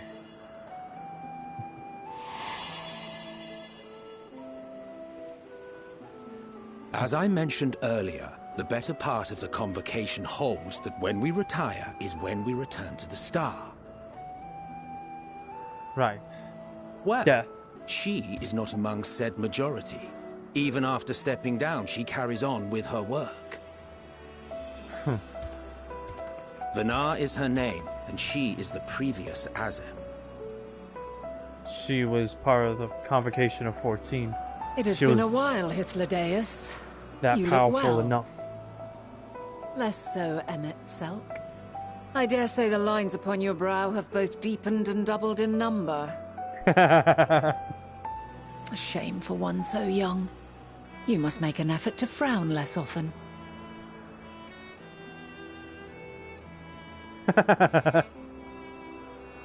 Easier said than done, thanks to your unruly successor. How is he, if I may ask? Incorrigible as ever. Rushed headlong into a volcano on the brink of eruption just the other day. I should be glad to share the tale in its entirety later, if you're so inclined. Oh, you know I am. Now then, you are? Oh, I wish I could bring her back.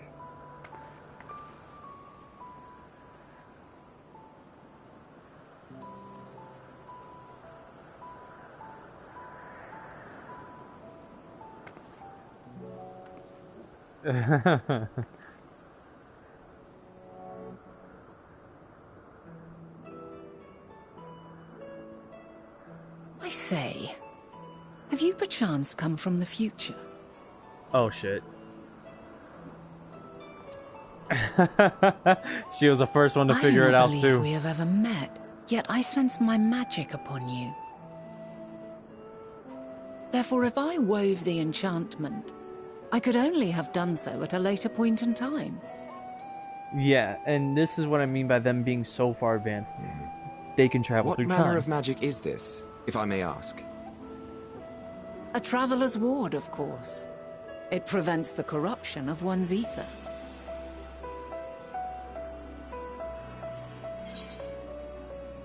Sounds rather like the blessing of light.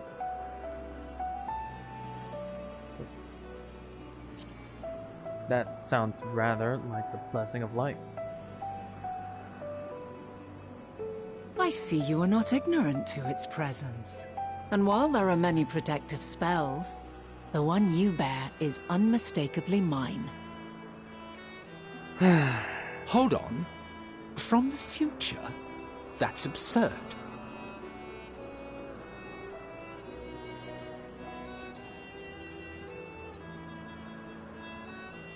Yeah, we were found out What is right it? here and now. Are you unable to speak of the matter? Obviously.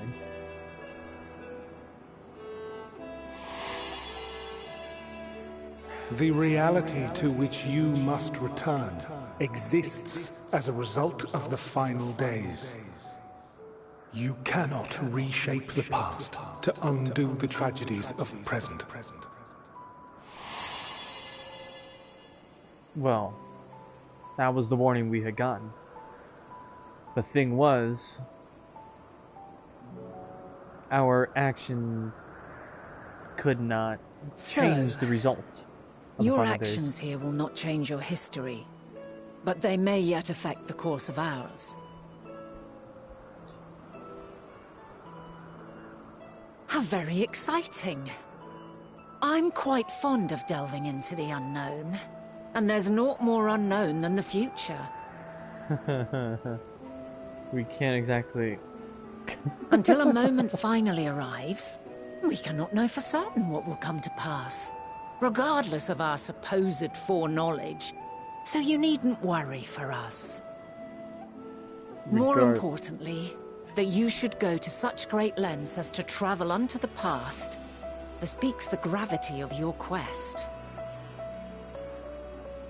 Will you not reveal it to us? Mayhap we can be of aid to your cause.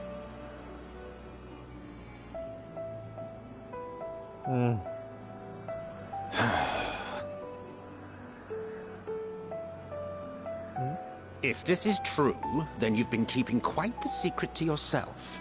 As a representative of the Convocation, I will hear it all. Your identity, purpose, everything. Oh yeah, Emmett Selk. One of the most by-the-book motherfuckers to interrogate you harshly. He was an amazing character, but his Why don't we move to a place more conducive to calm conversation? His ashy self I've been working here for some days now at an old far friend's worse behest. to deal with than his... If it is agreeable, we may make use of my accommodation at Poiton Oikos.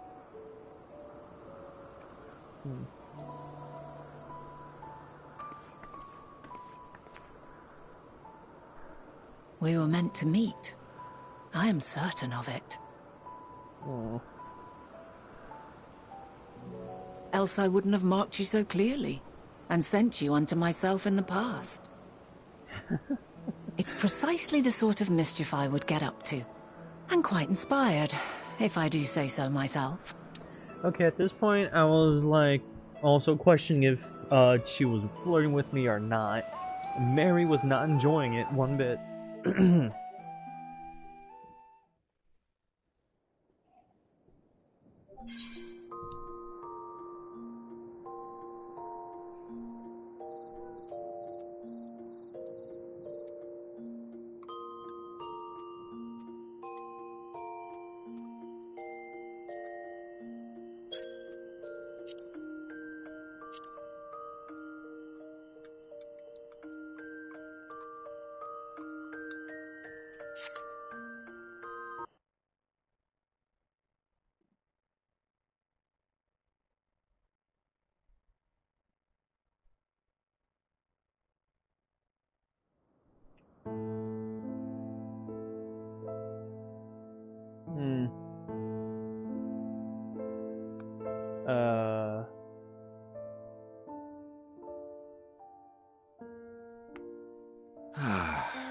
A wonderful aroma.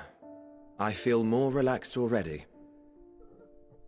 Would that I had sweetmeats to offer, but I travel light out of habit.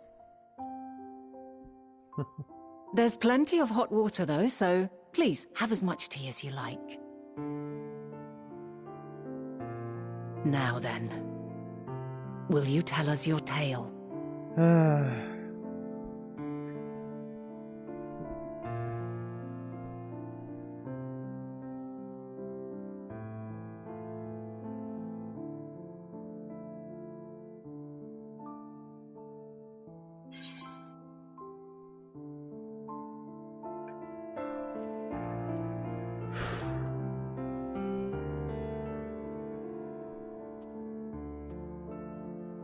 Now, at this point, it was like, which bomb do I drop first? Or which bomb do I drop to start it off? The world has been sundered, broken into shards.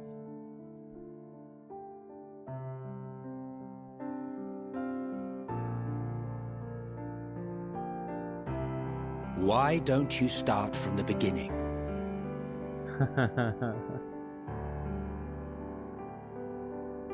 And it was at this point that Mary would begin the tale. I would follow suit, only as I've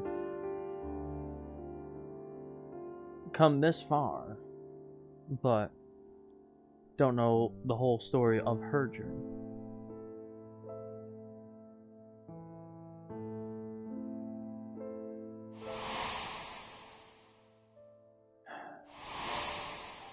Like her first approach from the Mother Crystal, which is Vana, technically, as Hydaelyn,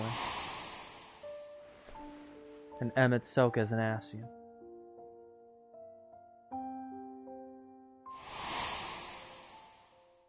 And he was the one to tell them about the final days.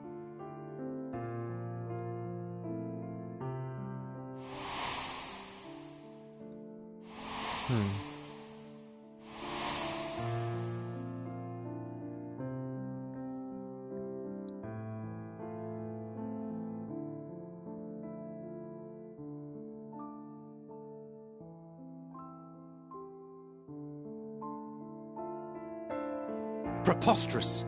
Utterly preposterous. While not the words I would have chosen, I too have my doubts. Much of it borders on the incredulous. What of you, Vana?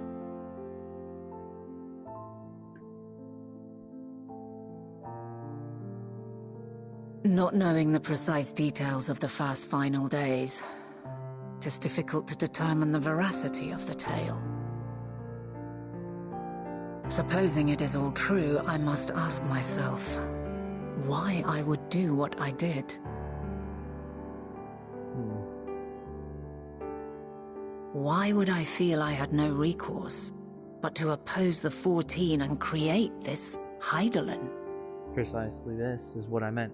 Circumstances change, of course, but it would not have been an easy decision regardless. Thing is that the 14 decided on their own to create Zodiark and sacrifice half of the entire world's population. In response, one of the 14 was against it, actually, and had teamed up with a few betters, strong individuals, along with Vana, to create Hydaelyn in order to, well, seal away Zodiark after he's brung balance back to the world. Which essentially did create the 13 shards and the source.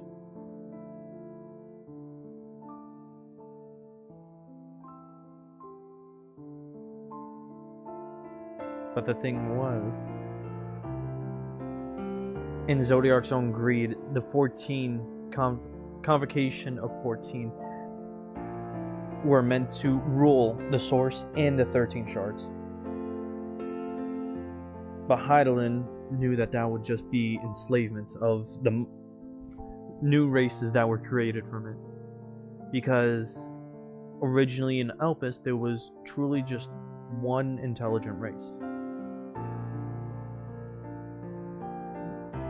And that were they. So Hydaelyn had essentially locked away Zodiark and all of his reflections onto the moon in the source in every shard of in every 13 shard of Aetheris.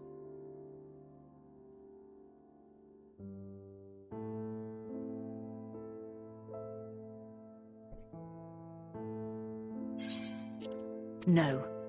There must have been a reason. One compelling enough to force me to take such drastic measures. Then there is the Elpis flower, which I said would serve as a guide. That it's of import to your mission is plain, but your presence here leads me to believe that this place also holds significance. But what could it be? What are we meant to accomplish? Might it not be simply I thus? didn't know. In the future whence he came, the final days could not be averted. Mankind has no choice but to flee the star. By alerting us to that eventuality, perhaps you wish to pave the way for other futures. Theoretically speaking, it is a possibility. Yet if that were my primary objective, I see no reason to guide our friend to Elpis specifically. The capital and Amarot, or even my own home would be more logical destinations.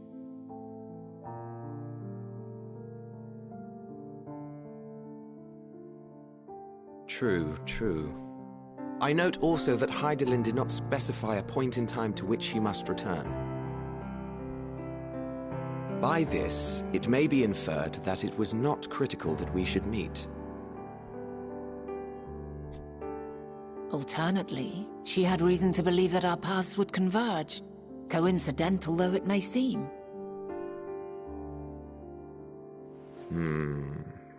This is quite a puzzle, and we do not have all the pieces.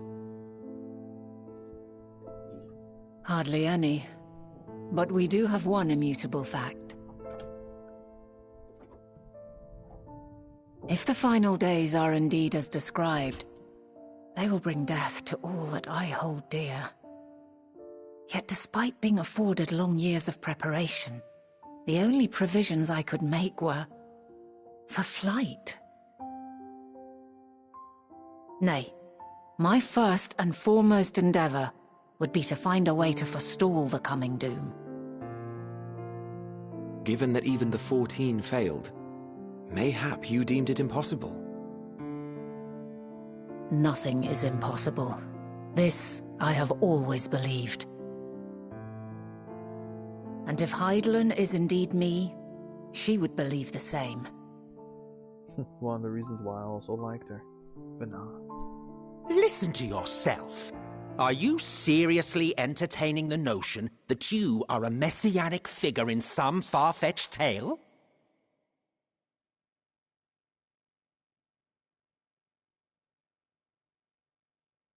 Well, I will not. I refuse to accept that our world could be undone by some unforeseen calamity. I also take offense to my portrayal as a megalomaniacal madman. To sacrifice oneself for the star is a noble act, and I would hold those who gave themselves to this zodiac in the highest esteem. Yet, you claim I recreated Amarot and populated it with phantoms of our people? A bizarre indulgence that would be insulting to their memory. Worse still, I even invited you there. Literally invited my own downfall. Why would I do something so idiotic and inexplicable?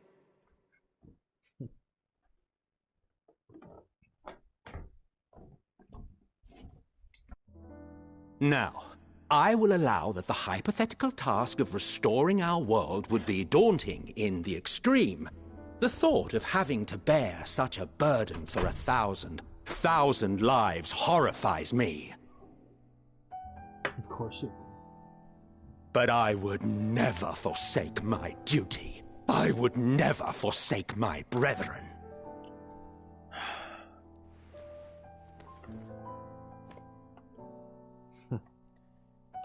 You do not know me.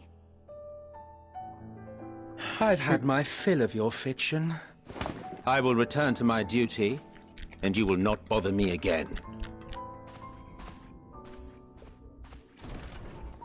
Truthfully, Emet-Selch never was a bad guy. But your world being destroyed, being influenced You've by a seen primal... much of Elpis already. If you have any observations to share, I should like to hear them. And then living 1,000 lives through 1,000 different bodies and watching a lot of kingdoms fall and fall and fall and rise and rise and rise, fall and rise, fall and rise. And then through many eras. And then just seeing a lot of them crumble due to calamities created by your own self in your own endeavors to try and reshape your world, your Aetheris, back to the way it was. All because you were influenced and reformed by Zodiark. The moment you summoned him, it'd break any man. Create a whole identity crisis. And at some point, not even give a shit anymore.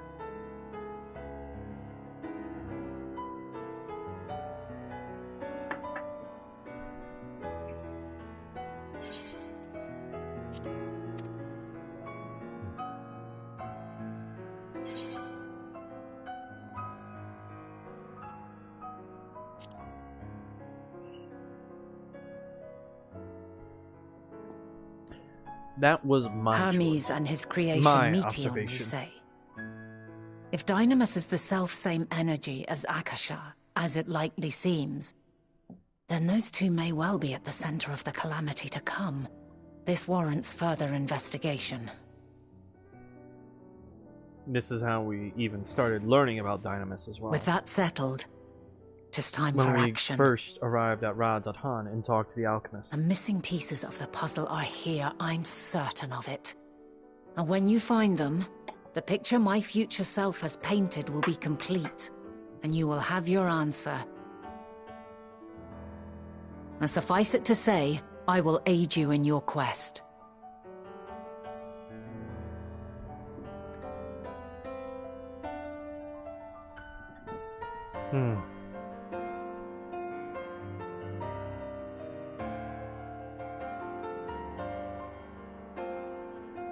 Have faith. If Emmet Selk is the man Azum described to me, we've not seen the last of him.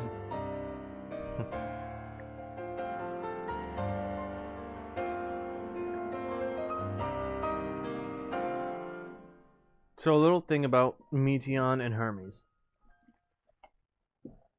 Meteon had been created by Hermes, and his multiple... how should I say this?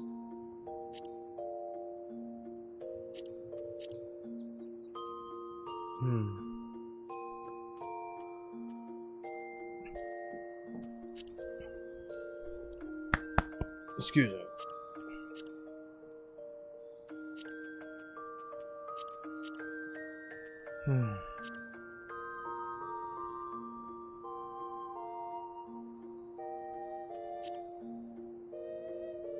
How do I explain this?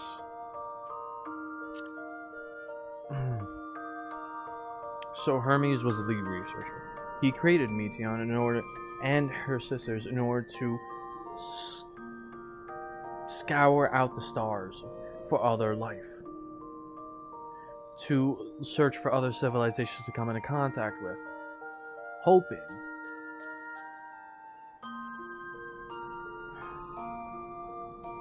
for at least more life to look into, to see if there's more to life, because he himself wasn't faithful in any of it all at all. And thing was, Meteon had started getting messages from all of her sisters all at once, and they were not good messages. It affected her, especially with her main power being, her main focus and power being of Dynamis. So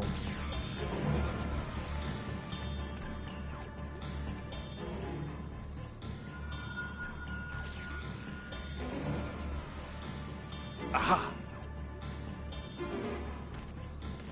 Give chase. We shall herd her into the shelter.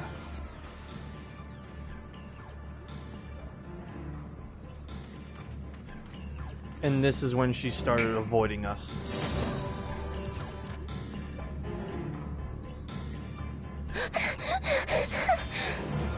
Because essentially she knew that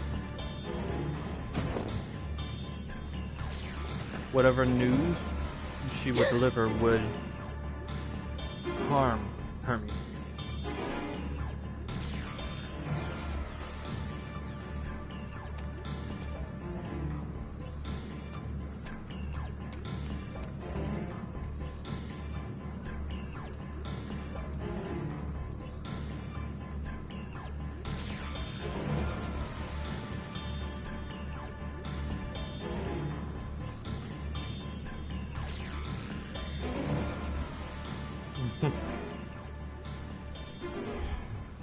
Please, Meteon. We must speak.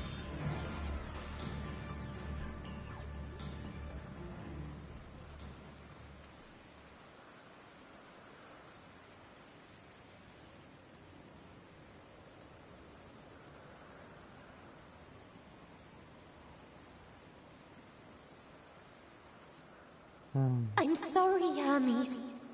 I'm so sorry.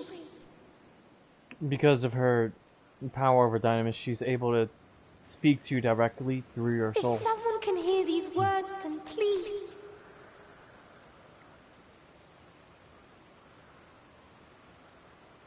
Please protect them. Protect them all. And this is also why Solara with her power of Dynamis, would be able to speak directly to you, which is what you Individual thought would be... self-suspended. Connection with shared consciousness stable. able to speak to you. Our directly survey through your is soul. complete. We shall now report our findings. Oh boy.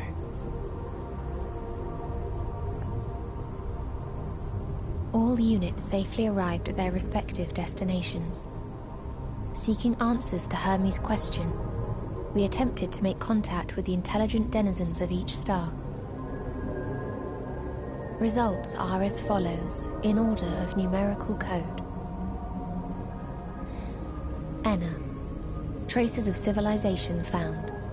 Structures believed to have served as domiciles. No extant life forms detected. Dio. Ruined remnants of buildings scattered across star, surface of which is encased in ice. Presence of life could not be verified. Tria. Evidence of large population centers, akin to cities recovered. No extant life forms found, only their lingering essence. Tessera. Edifices surmised to be abandoned residences found. No extant life forms detected. Deadly plague or extreme environmental degradation likely to have led to mass extinction. They are all dead. Octo. Star found in state of violent conflict. Contact successfully made with inhabitants, but deployment of weapons of mass destruction resulted in total annihilation of local population shortly thereafter. Inea.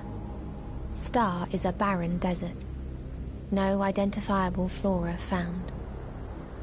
Bones of living beings resembling men discovered beneath sands, but determination regarding their intelligence inconclusive.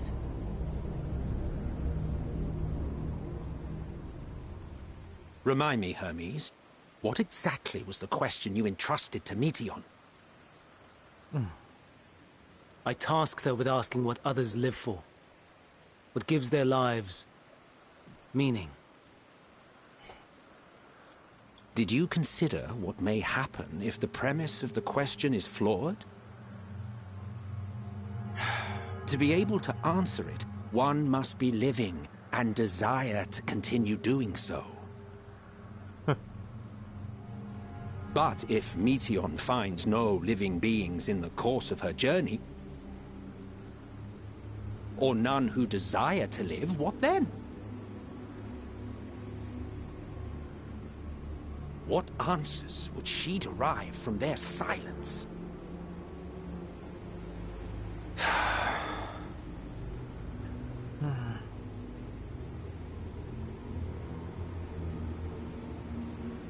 He didn't think that through. Meteion, enough!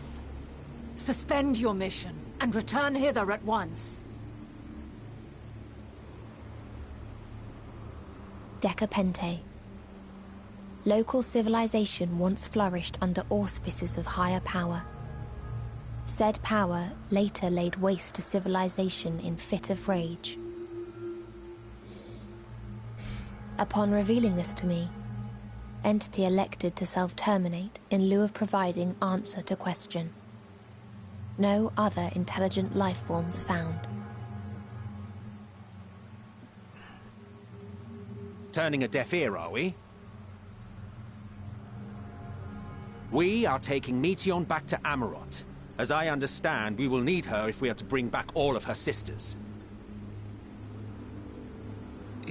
Yes.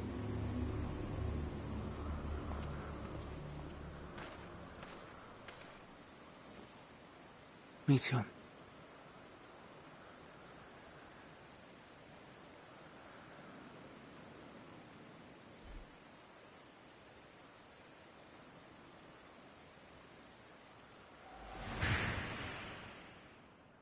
It isn't right, is it?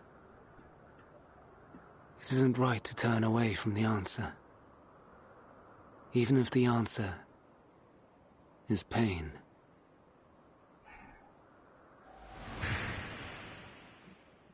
even if we aberrations must scream ourselves hoarse to be heard.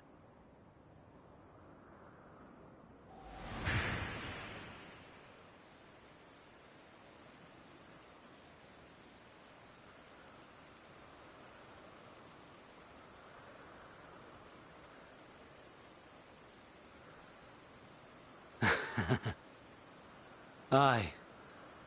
Whatever answers we find, I will not dismiss them out of hand. These words I said to you, and I will hold myself to them. And this is when Hermes went against direct orders.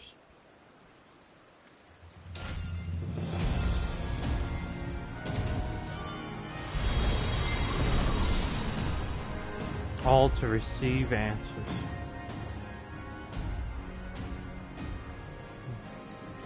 What is the meaning of this? You cannot take Meteon. Not until she has finished her report. All else must wait.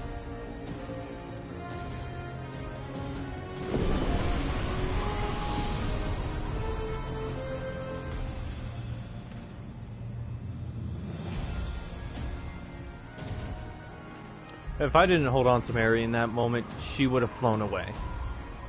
Despite how much heavy armor she has. You fool!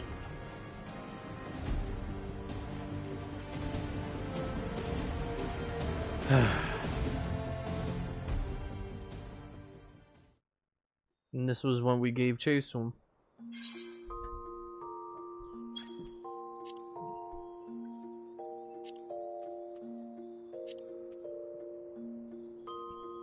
And this is what happened after that dungeon. That before you went to bed. This is how they didn't know about the past. Well, about the future, basically. You'll see. Oh, wait a minute.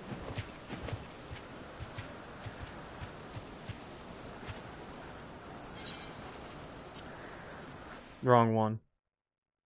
Whoopsie.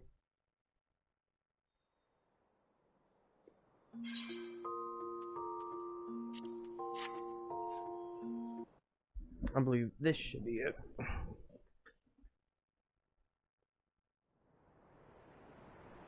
Yep, here it is.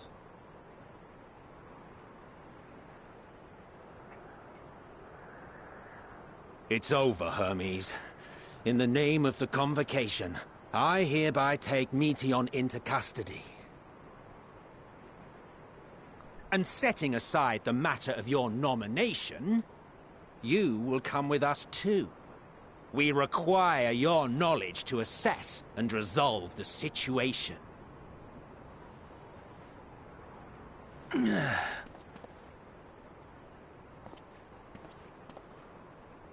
Meteon, I am so sorry. Would that I could have listened to your report in full. Reflected upon its meaning and conveyed it to others.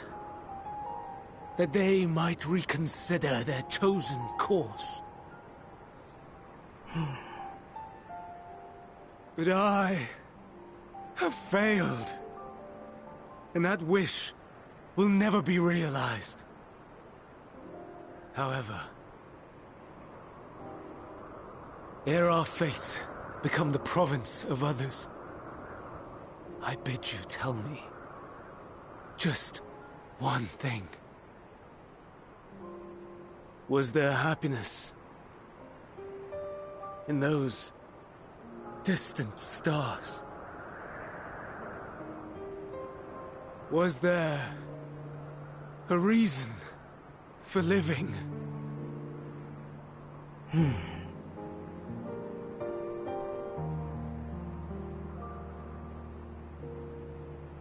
We conducted our search as per your instructions.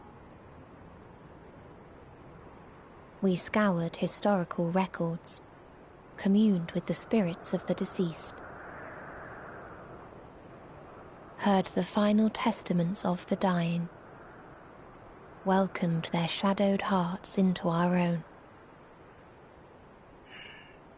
One race had striven to create a world bereft of animosity.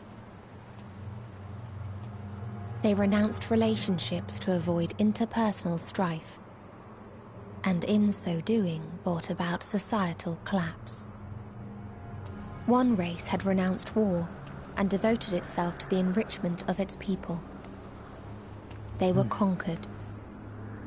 Though they destroyed the enemy in reprisal, they could not regain their former glory. One race had concluded that finite time was the root of all woes. Aspiring to shatter its shackles, they went in search of infinity. They discovered nothing is infinite, and that neither time or death can be cheated.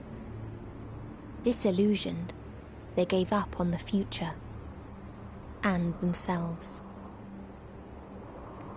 One race had discarded all things that gave rise to sorrow, hoping to have only joy. They found joy lost its savor in the absence of sorrow, and lost their will to live. Though worlds apart, these peoples shared a belief. The belief that they had tried their best. That they had tried to fulfill their potential with every step and success. In the course of which, they learned the truth. That they would never be free of fear and sorrow, anger and despair, of loneliness, so long as they yet lived. And so the Unsinger was born. Even now their souls cry out for oblivion. And to this song of anguish, I lend my voice. We lend our voice. Oh, beloved mankind, shimmering jewels of beautiful Etheris, rejoice, for we will free you from the cruel yoke of existence. There is no need to struggle in vain, for in nihility awaits salvation. You will know peace and serenity, and it will be beautiful.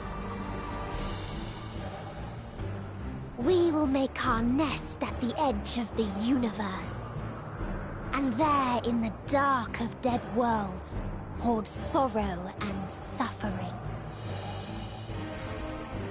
There we will sing, our chorus ever louder and ever clearer, that our song may reach even this ether-shrouded star.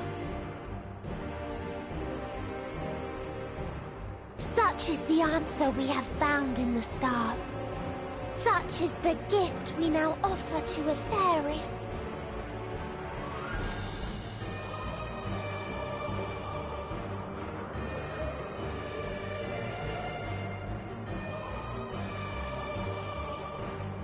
Who are you to decide our fate?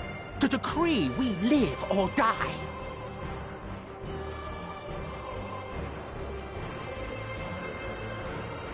Was it at this point that me and Mary were just stunned for silence? How our adopted daughter had changed and... Have you lost your mind? You heard what she said. She means to destroy us all, yet you'd still take her side? In the name of the Star, we have discarded those creations that we deemed flawed.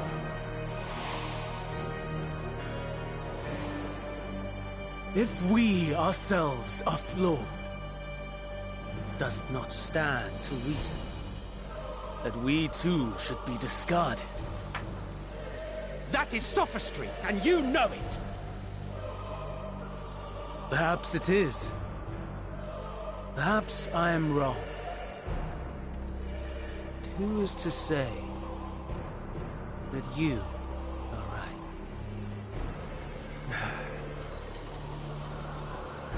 Let us settle this with a determination. In my authority as Chief Overseer of Elpis, I will make a judgment on man's fitness to exist. If he can learn to value all life and retain his will to live, even should his end be justified, he will surely find a way to avert his demise. If not, he will perish from the start. As with all determinations, provisions must be made to ensure fairness. Kairos! Awaken!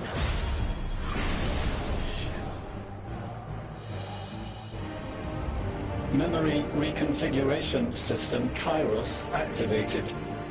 Awaiting instruction. Command.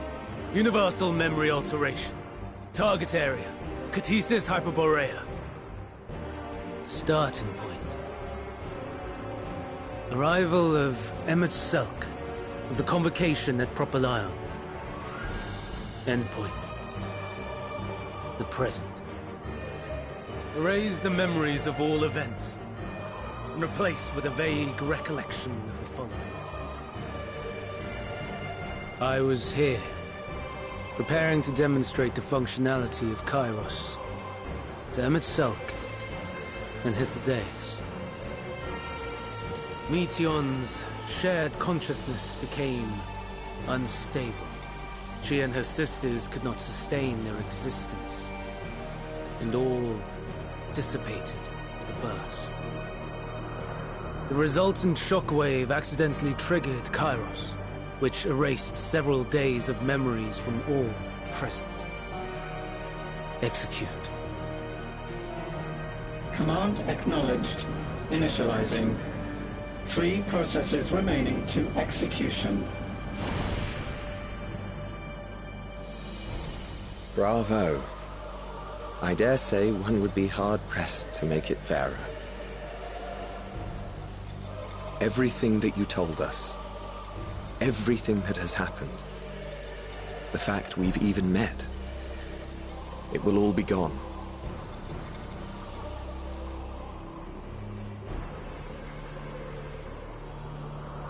Go, Meteon. To the edge of the universe, where none can reach you. Hermes, won't you come with me? If you were to shed your flesh, I should be able to carry you.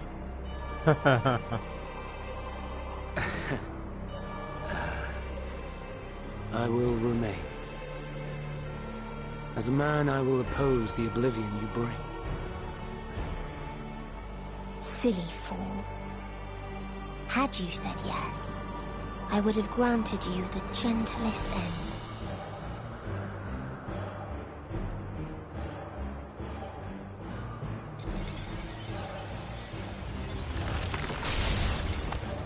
This ends here!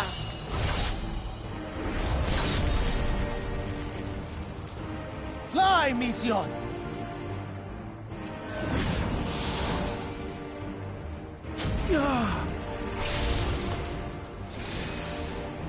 That is far enough, Hermes! Argos, to me!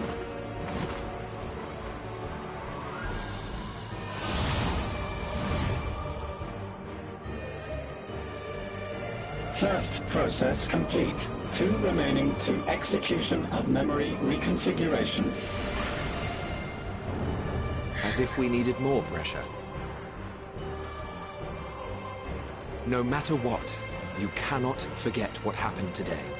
For it is the key to saving your future. Your world. This fight is our fight. What comes after, our problem to contend with. Not yours. No. Your own struggle awaits. And no one else can take your place. You must flee this place with your memories intact, and I will see that you do. Now then, where is it? There you are, my little confluence. Huh?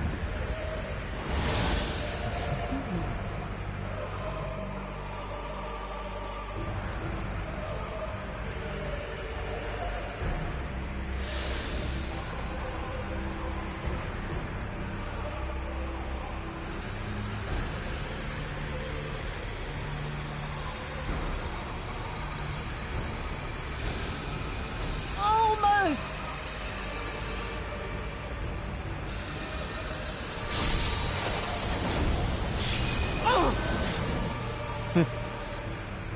Very well, then. You may elude us this day, but not forever.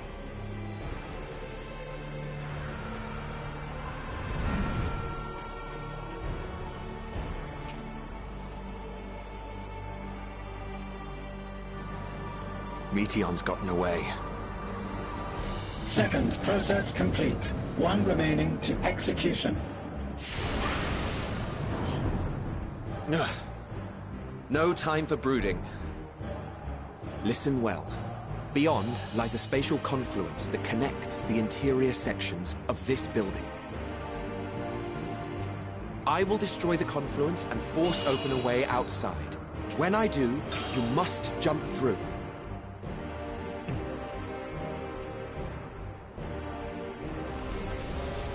I cannot tell you how sorry I am. But neither can I let you escape!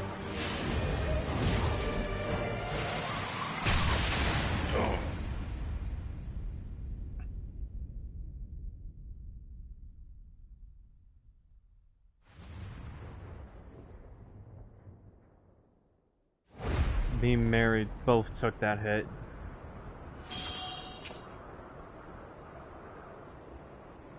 Too brave by half.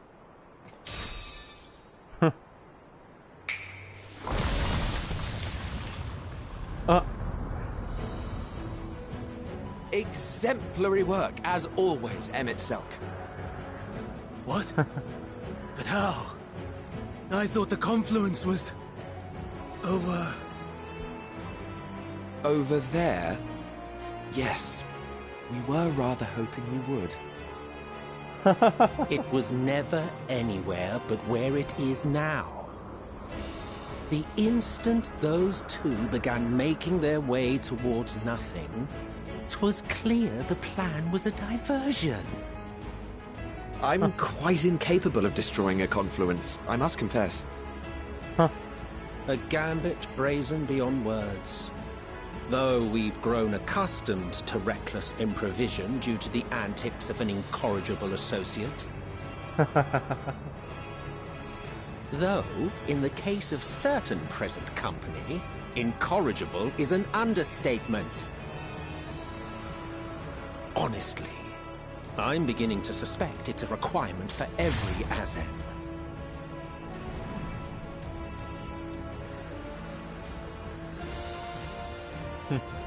There's no time! Quickly! Even now, I do not believe your tale. I would not suffer us to walk such a wretched path. Still, if it must be said, do not squander it. The legacy I leave you.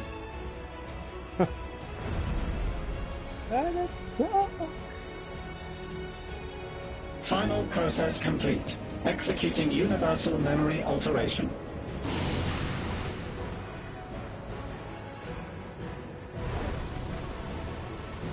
Go, Argos!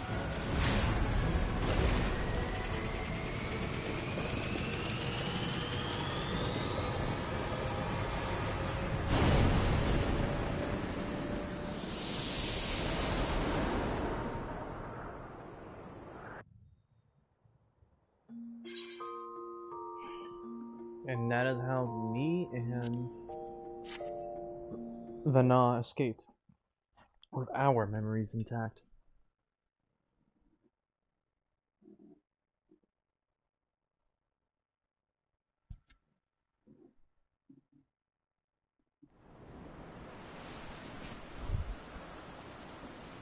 Well, me, Mary, and Vana.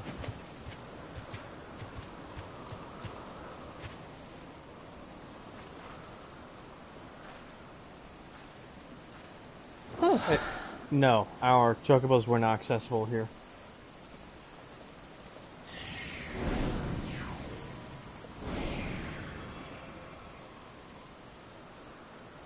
I'm fine. Just a little tired.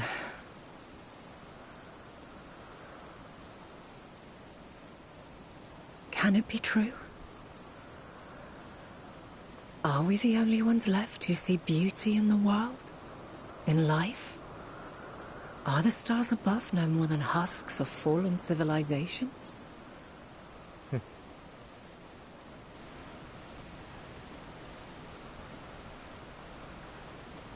Little fun fact. And yet... I feel her. Though she is unimaginably distant, I feel Meteion's presence. And the place where to we must go. Ere she made good her escape, I placed an enchantment upon her. One which allows us to follow her trail. She has already left the outermost bounds of Aetheris, and continues on her way. Given the vastness of the universe, it will still be no easy feat to track her down. But thanks to Emmet Selk and his Ladeus, all is not lost. We remember. So long as we remember, our fates remain ours to shape.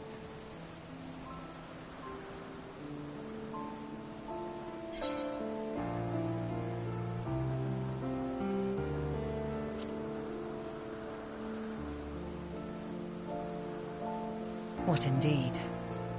Let us begin by ascertaining the situation at Catesis Hyperborea, where the others should still be.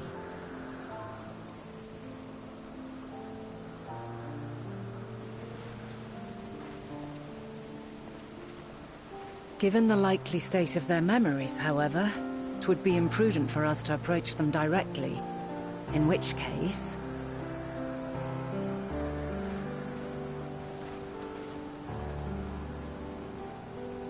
I am sorry, my friend. I've asked much of you this day. But may I trouble you one last time?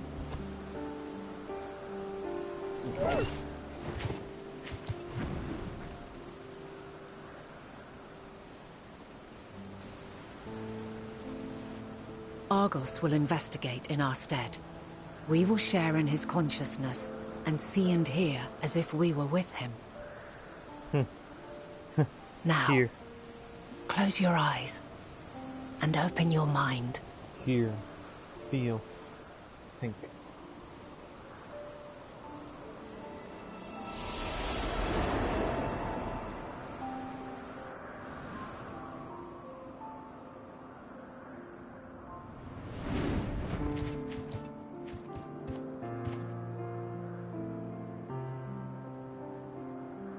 Thank goodness you are unharmed.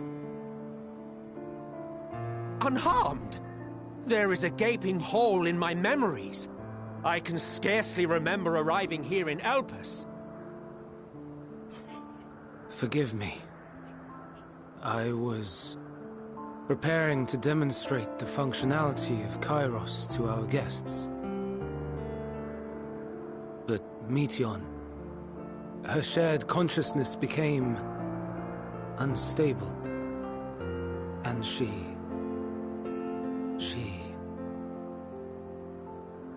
So, that's what prompted the state of alert. And when you went to investigate, you were caught in Kairos's accidental operation. So it would seem. It's all a blur to me. Such an unfortunate accident. Oh, and what of Venar and your other companion? You went inside together, as I recall. We did?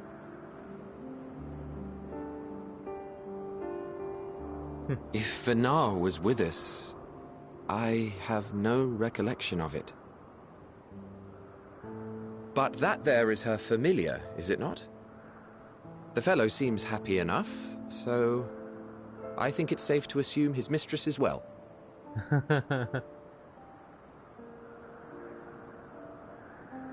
I haven't the slightest notion who this other companion might be, however. Ah, well, that individual struck me as a bit different, for want of a better word.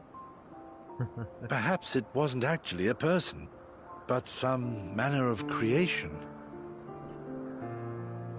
Curious. I must ask Vinar about it when next we meet. Yes, you do that. Now, if we may tend to Hermes, whatever this Meteon did, it seems he bore the brunt of it. Once you are fit to travel, you will return with us to Amarot. We need to make certain there are no other ill effects. Also, I am here on business of the 14. We've already had the conversation, like as not, but since your toy wiped my memory, we'll have to have it again. Yes, of course. As you see fit. This Kairos, it manipulates memories through the emission of etheric waves, correct? There is a theory which holds that memories scoured by blasts of ether are restored when the soul is cleansed in the underworld. If true, then perhaps when our time comes to return to the star, we shall remember these few days we have lost. I doubt aught of interest occurred. Look forward to the revelation if you like, but I should prefer to reminisce on more meaningful moments.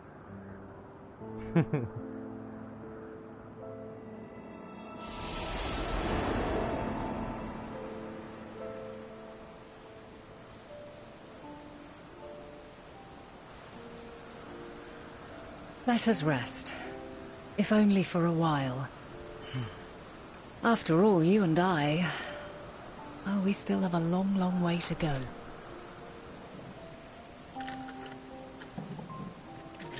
Especially a long, long history to remember and live out.